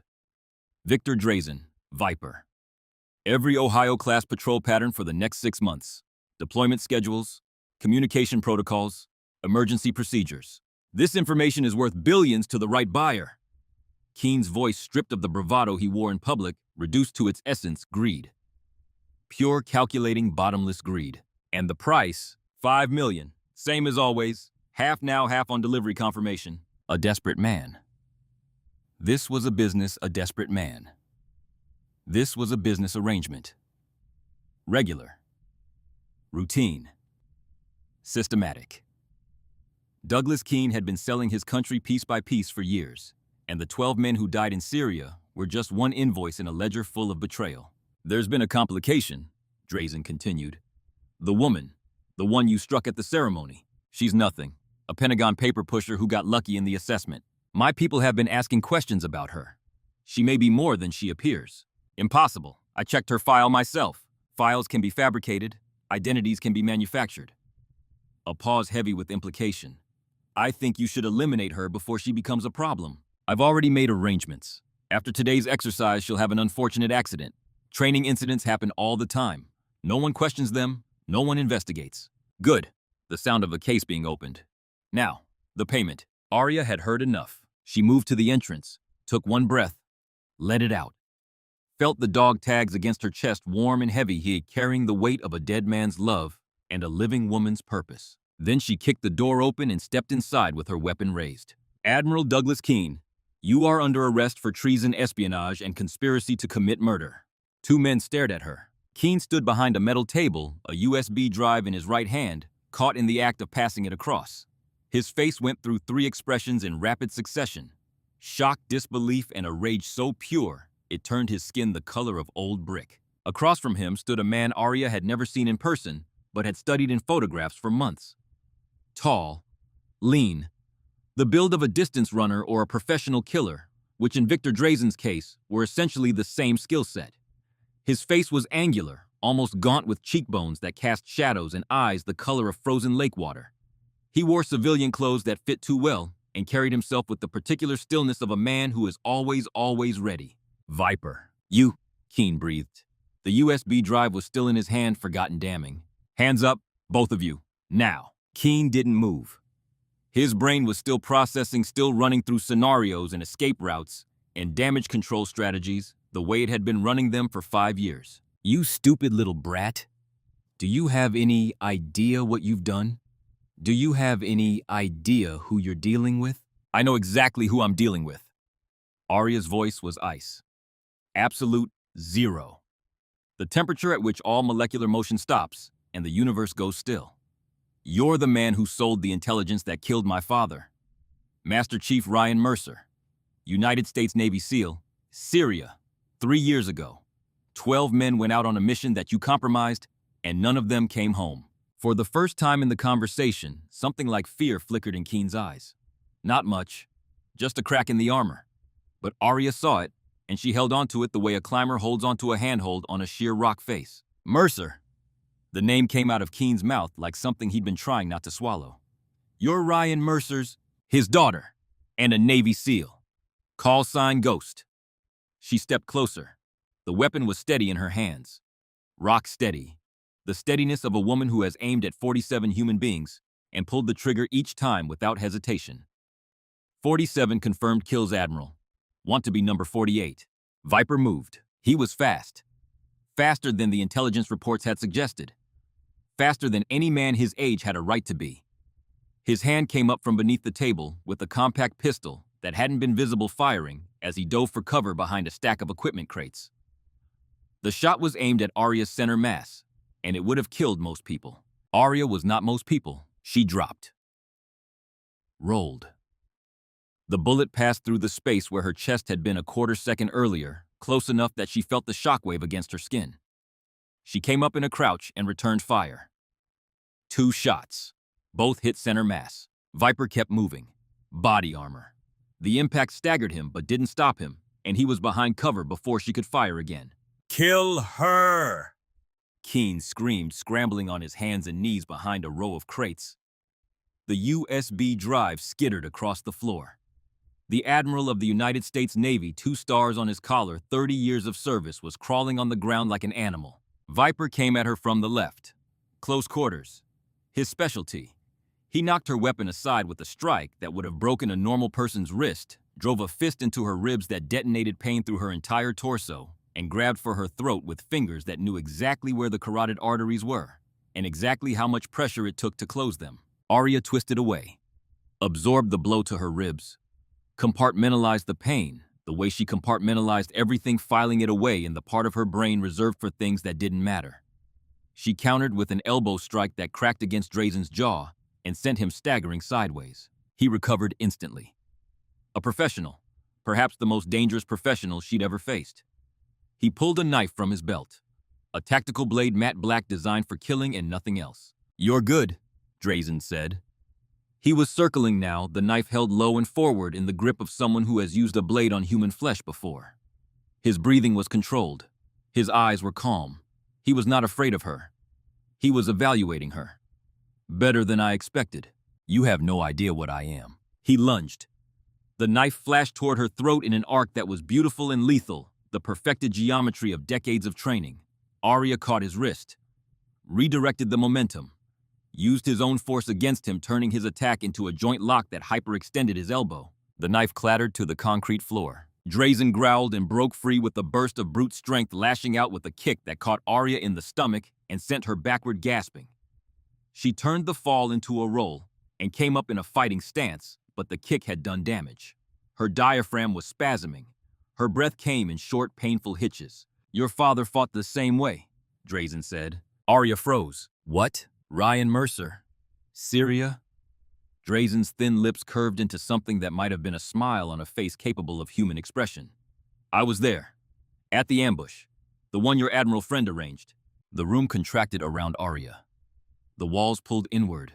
The air thickened. She could hear her own heartbeat, loud and slow, each beat a detonation in her chest. "He was good too. Your father. Not good enough, but good." Drazen circled slowly, keeping his distance, his voice low and conversational, as though they were discussing the weather over coffee, rather than the murder of a man Arya had loved more than life itself. "I put 2 bullets in his chest while he was trying to drag his wounded teammate to safety. He could have run, could have saved himself, but he went back." Drazen's smile widened. He died begging. Not for his own life, for the life of the man beside him. Crying out for a medevac that was never coming. Calling his team by name. Calling your name, I think, at the very end. Something snapped inside Arya Mercer. The cold she'd maintained for 6 years. The control her father had spent 18 years building in her. The discipline that had carried her through BUD/S and 4 combat deployments and 47 kills, and the bottomless grief of losing the only person in the world who had ever truly known her. All of it shattered in a single instant of pure, incandescent, world-ending rage. She attacked, not with technique, not with the precise, elegant combat sequences she demonstrated on the training mat, with fury. Raw, primal, uncontrollable fury that bypassed every lesson she'd ever learned and reached straight down into the animal core of her being, where violence lived without rules or restraint. Drazen was caught off guard. He'd expected the operator. He got the daughter. He blocked the first strike, blocked the second. The third broke through his guard and crushed his nose. Cartilage collapsed with a sound like a branch snapping. Blood erupted across his face. The fourth blow cracked his orbital bone. His left eye socket caved inward, and his eye swelled shut instantly. The fifth drove him to his knees. "You killed him!" Arya screamed. The words tore out of her throat like something that had been caged for 3 years and was finally free. She hit him again. Again. "You killed my father." She was standing over him now. Drazen was barely conscious, his face a ruin of blood and shattered bone. He tried to raise his hands in defense, and she knocked them away with a backhand strike that broke 2 of his fingers. He was a good man. He was the best man I ever knew, and you took him from me. Her fist came back for the killing blow. The strike that would drive the shattered fragments of Drazen's nasal bone into his brain and end his life on the concrete floor of a supply building at the edge of a Marine base in California. One more inch of force. One more pound of pressure. That was all it would take. Arya, stop. The voice cut through her rage like a blade through fog. Sharp, urgent, carrying an authority that had nothing to do with rank and everything to do with the raw humanity of a man who understood exactly what was happening and exactly what it would cost. Gunnery Sergeant Nolan Kreschke stood in the doorway, weapon drawn, eyes wide. Behind him, 2 military police officers had their sidearms out but didn't know where to point them. "He's down," Kreschke said. His voice was steady, but his eyes were pleading. "It's over. He's finished." Arya's fist was still raised. Her knuckles were split and bleeding. Drazen's blood covered her hands. Her forearms spattered across her face like war paint. "Don't become what they are," Kreschke said. "That's not who you are. That's not who your father raised you to be." Her father's voice. Distant. Faint. Like hearing someone call your name from very far away across water, across years, across the vast and terrible distance between the living and the dead. "Stay cold, baby girl." Arya looked down at Drazen. He was barely breathing. His face was unrecognizable.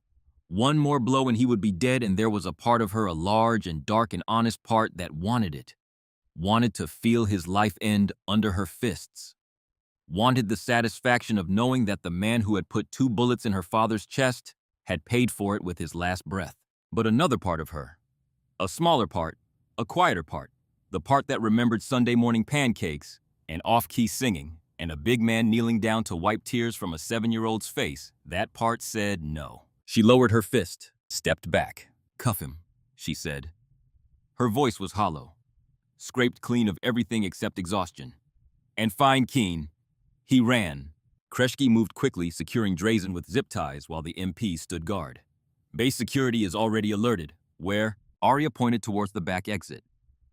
Through the open door, she could see Keen sprinting across the packed dirt toward a parked Humvee, his dress whites flapping behind him like the wings of a bird that has forgotten how to fly. She took off after him. Keen reached the vehicle, yanked open the door, fumbled with the keys, his hands shaking so badly that the metal jingled against the ignition housing like wind chimes in a hurricane. Come on, start, damn you." The driver's side window exploded inward. Arya's fist came through the broken glass and seized Keen by the collar of his dress whites and dragged him out of the vehicle with one arm, the way a person drags a bag of laundry off a shelf. He hit the ground hard, screaming as broken glass cut into his face and forearms, and then she was standing over him, blood-covered and terrible, and he looked up at her and saw death. "Please," he begged. He was crawling backward, his polished shoes scraping furrows in the dirt. "Please, I can explain, I can—" "Explain?" Arya stood over him. Blood dripped from her split knuckles onto the dust. Her eyes burned with everything she'd been carrying for 3 years. Every night she'd spent staring at the ceiling, wondering why every morning she'd woken up reaching for a phone to call a number that would never answer again. "Explain selling out your country. Explain getting my father killed. Explain planning to murder me." It wasn't personal. His voice cracked, the voice of a man watching his entire life collapse. "It was business. I needed the money. My father was not business." She grabbed him by the throat and hauled him to his feet. Keen's shoes dangled an inch off the ground. His face was turning purple. His eyes bulged. His hands clawed at her grip with the futile desperation of a man who has spent his entire career wielding power over others and has just discovered what it feels like to have none. 12 operators dead because of you. 12 families destroyed. 12 heroes who will never come home to the people who love them. My father bled out in a Syrian desert trying to save his teammate while you sat in your comfortable office cashing checks. She pulled him closer. Close enough to see the burst capillaries in his eyes. Close enough to smell the bourbon and the fear and the particular stench of a man who knows that everything he is and everything he has is about to be taken away. "You called me a brat. You slapped me in front of 2,000 Marines. You thought I was nothing." She leaned in close. Her voice dropped to a whisper. "I am the daughter of Master Chief Ryan Mercer. I am a United States Navy SEAL. And you are going to spend the rest of your miserable life in a cell knowing that a 22-year-old girl brought you down." She released him. Keen collapsed onto the dirt, sobbing.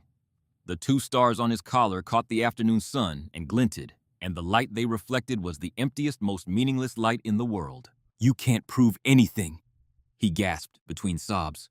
"My lawyers will. We have recordings of your entire conversation with Viper. We have the USB drive with the submarine routes. We have the testimony of the foreign operative you've been working with for years." Arya looked down at him. "Your lawyers are going to need lawyers, Admiral?" Military police arrived. A dozen of them. MPS surrounded the scene, weapons drawn, trying to make sense of what they were seeing. A 2-star admiral on the ground crying.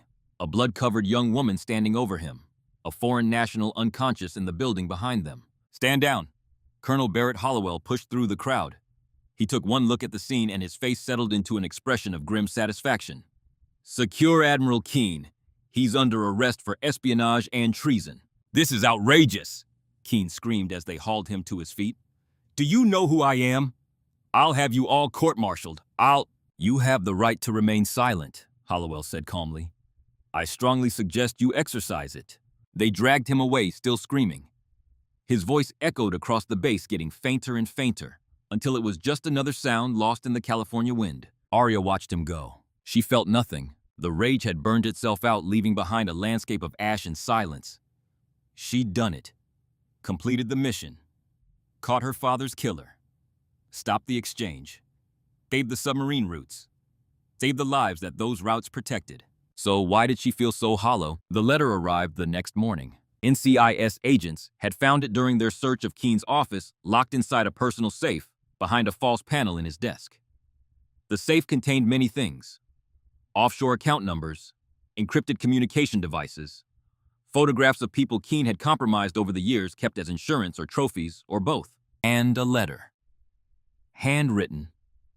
The paper yellowed at the edges, creased from being folded and unfolded many times. The handwriting was familiar in the way that a heartbeat is familiar, recognized before the conscious mind has time to process what it's seeing. Hollowell brought it to her. His face was thick with an emotion that a career Marine would never name, but that anyone with eyes could see. "This was in Keen's safe," he said quietly. "NCIS found it and thought you should have it. Apparently he kept trophies. Letters, photographs, personal items from the families of people he'd compromised. Reminders of his power." He paused. "This one was addressed to you. It was never sent." Arya took the envelope with trembling hands. She recognized the handwriting on the front before she opened it. Block letters. Precise.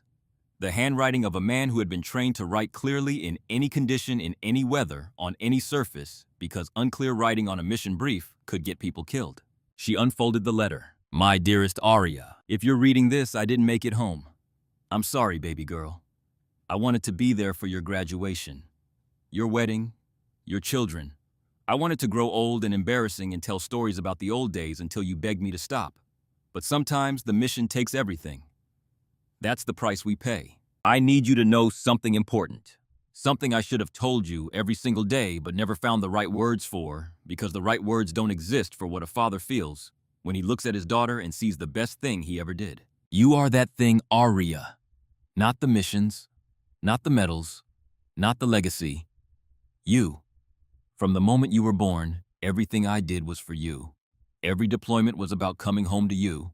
Every battle was about making a world where you could be safe. And I know I've always known that you would follow me into this life. I saw it in your eyes when you were 7 years old watching me come home from deployment. I saw the determination, the hunger, the same fire that drove me. I tried to prepare you, taught you everything I knew, made you strong and capable and resilient. Not because I wanted you to be a warrior, but because I knew you would become one whether I helped or not. And if my daughter was going to fight, she was going to be the best. Stay cold, baby girl, that's what I always told you. But I need you to understand what I really meant. Stay cold means control your emotions in battle.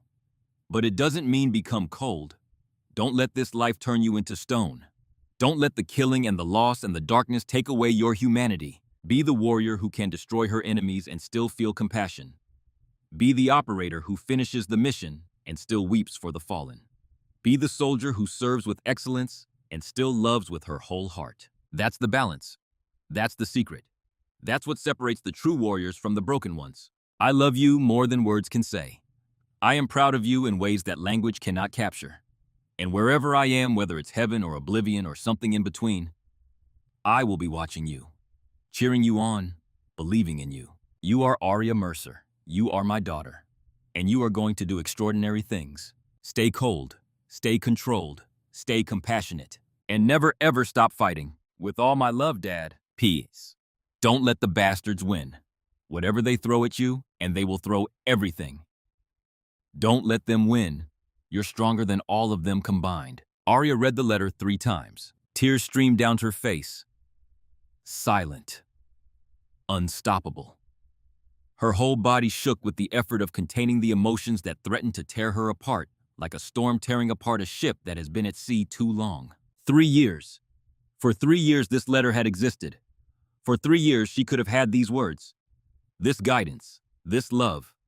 And Keen had kept it.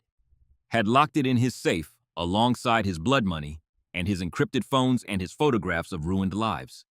Had kept it as a trophy, a souvenir, a reminder that he had the power to take everything from a man and then take from his daughter the last words he'd ever written to her. She pressed the letter against her heart and closed her eyes. I did it, Dad, she whispered. I found them, the men who killed you, and I stopped them. She opened her eyes. The tears were still falling, but her voice was steady. I wanted to kill him, Drazen, the one who pulled the trigger. Every part of me screamed to finish it. She paused. But I heard your voice, telling me to stay cold, telling me that revenge isn't justice, that killing isn't strength. She looked down at the letter, at the familiar handwriting, at the words that had traveled 3 years through darkness to reach her. I listened, Dad. I stepped back. I let the system handle it. A tear fell onto the paper, blurring the ink of the postscript. Don't let the bastards win. I hope that makes you proud. I hope somewhere you're watching and you understand. The assembly was held the next morning. 0800. The same parade ground. The same gray morning light. 2,000 Marines standing in the same formation they'd held 5 days ago when Admiral Douglas Keene had slapped a young woman in civilian clothes, and none of them had moved. Colonel Hollowell stood at the reviewing stand. He explained what had happened. The investigation, the treason, the arrest. He used words like classified and espionage and conspiracy and national security, and each word fell on the formation like a stone dropped into still water, sending ripples outward through 2,000 men and women who were only now beginning to understand what had happened on their base. Then he stepped back from the microphone. Lieutenant Vance has requested the opportunity to address you directly. I have granted that request. He turned toward the side of the platform. Lieutenant, the floor is yours. Arya walked out onto the reviewing stand. She was wearing the same olive V-neck shirt and camo pants she'd worn on the day Keene slapped her. The bruise on her jaw had faded to yellow and purple. The cut on her lip was healing but still visible. She looked exactly like what they'd assumed she was. A young civilian who had wandered onto a military base. She looked nothing like the legend she actually was. 2,000 pairs of eyes. Arya let the silence stretch. Let it build. Let it become its own kind of pressure pressing against the walls of the parade ground. Then she spoke. 5 days ago I stood right there. She pointed to the exact spot in the formation. Admiral Keene walked up to me, called me a brat, and struck me across the face hard enough to draw blood. You all saw it. She paused. Nobody moved. Nobody spoke. Not one of you did anything. The words hung in the air. 2,000 people held their breath. I'm not here to blame you. You did what you were trained to do. You followed the chain of command. You respected rank. You trusted that the system would work. Her voice hardened by a single degree. But I want you to remember this moment. I want you to remember what it felt like to watch a 2-star admiral assault someone and do nothing. She began walking slowly across the platform. Marcus Douglas Keene spent 30 years in the Navy. He had medals, commendations, the respect of everyone who served under him. And the whole time he was selling out his country. Selling secrets that got people killed. Getting rich while heroes bled out in foreign deserts. Her voice dropped. And nobody questioned him. Nobody looked closer. Nobody wondered if maybe the man in the fancy uniform wasn't worthy of the trust placed in him. She stopped at the center of the platform. My father was Master Chief Ryan Mercer, Navy SEAL, 22 years of service, 4 combat deployments, Silver Star, Bronze Star, Purple Heart. He was the best man I ever knew. She held every gaze that met hers. He died 3 years ago because Douglas Keene sold his location to a foreign operative for money. She pulled her father's dog tags from under her shirt and held them up. The metal caught the morning light. This is all I have left of him. 2 pieces of metal with his name on them. She lowered the tags.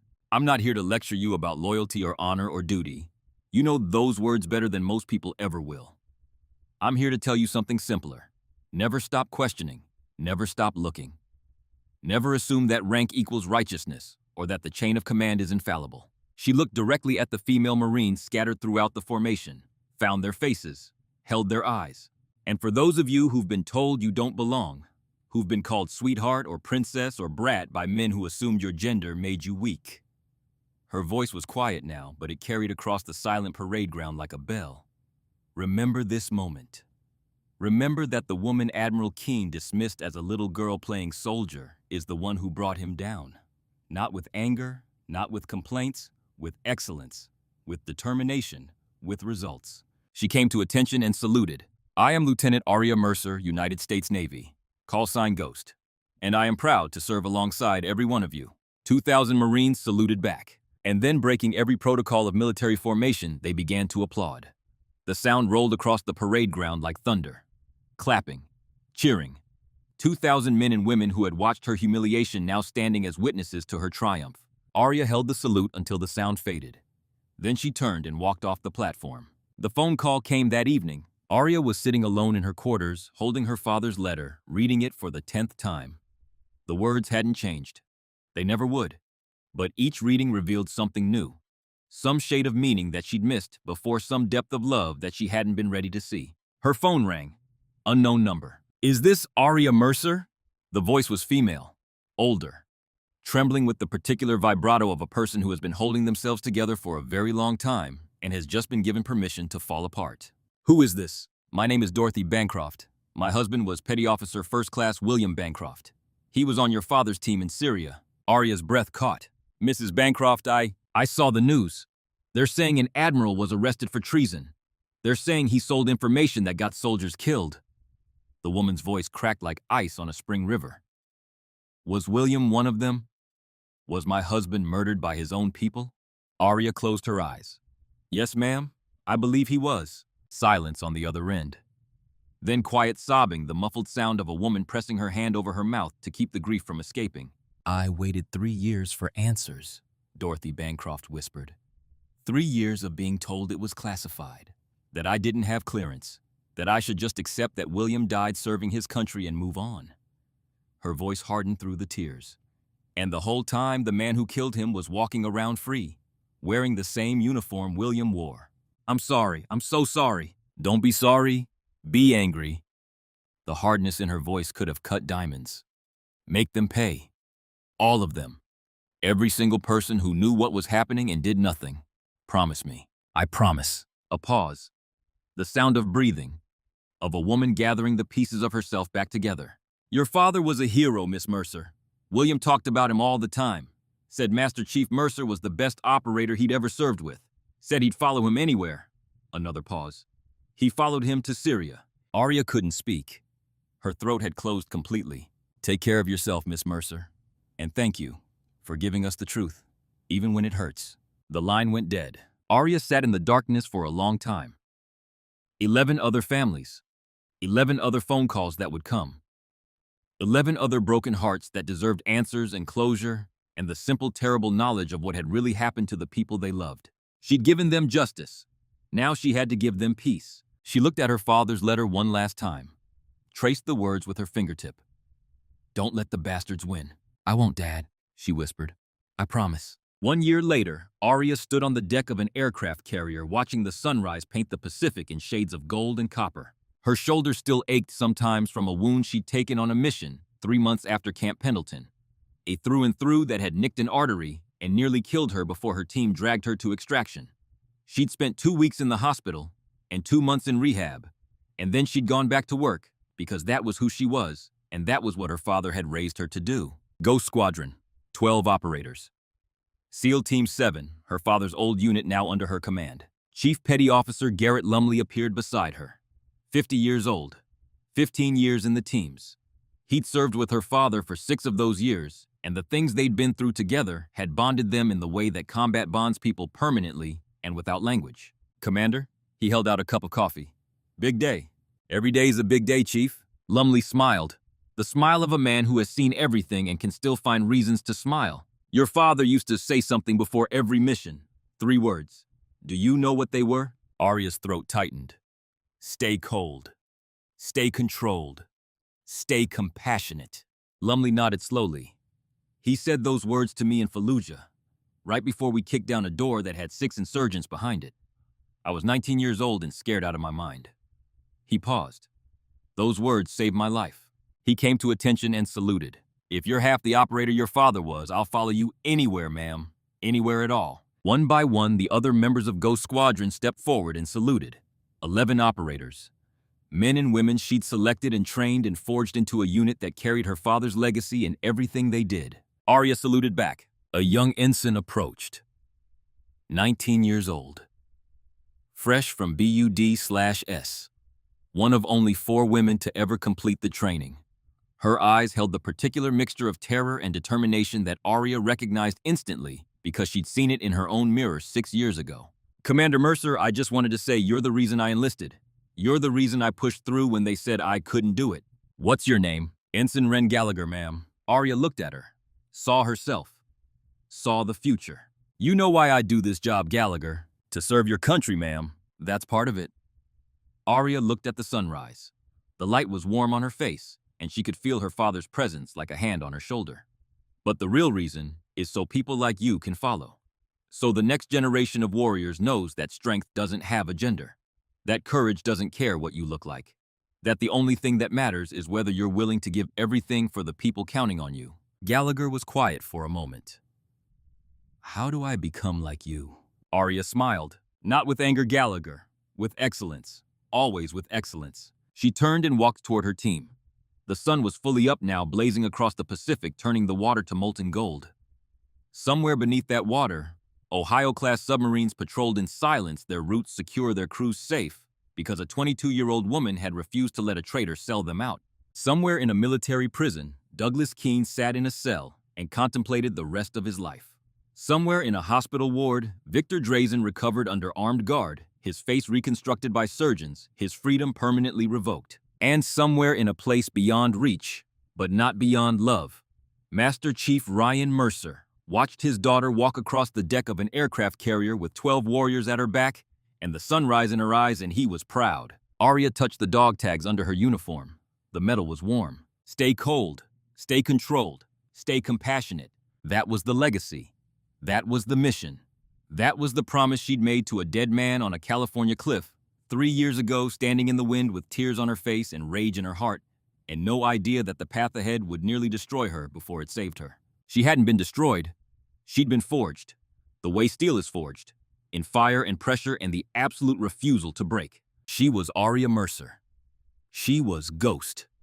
She was a Navy SEAL and the daughter of a hero.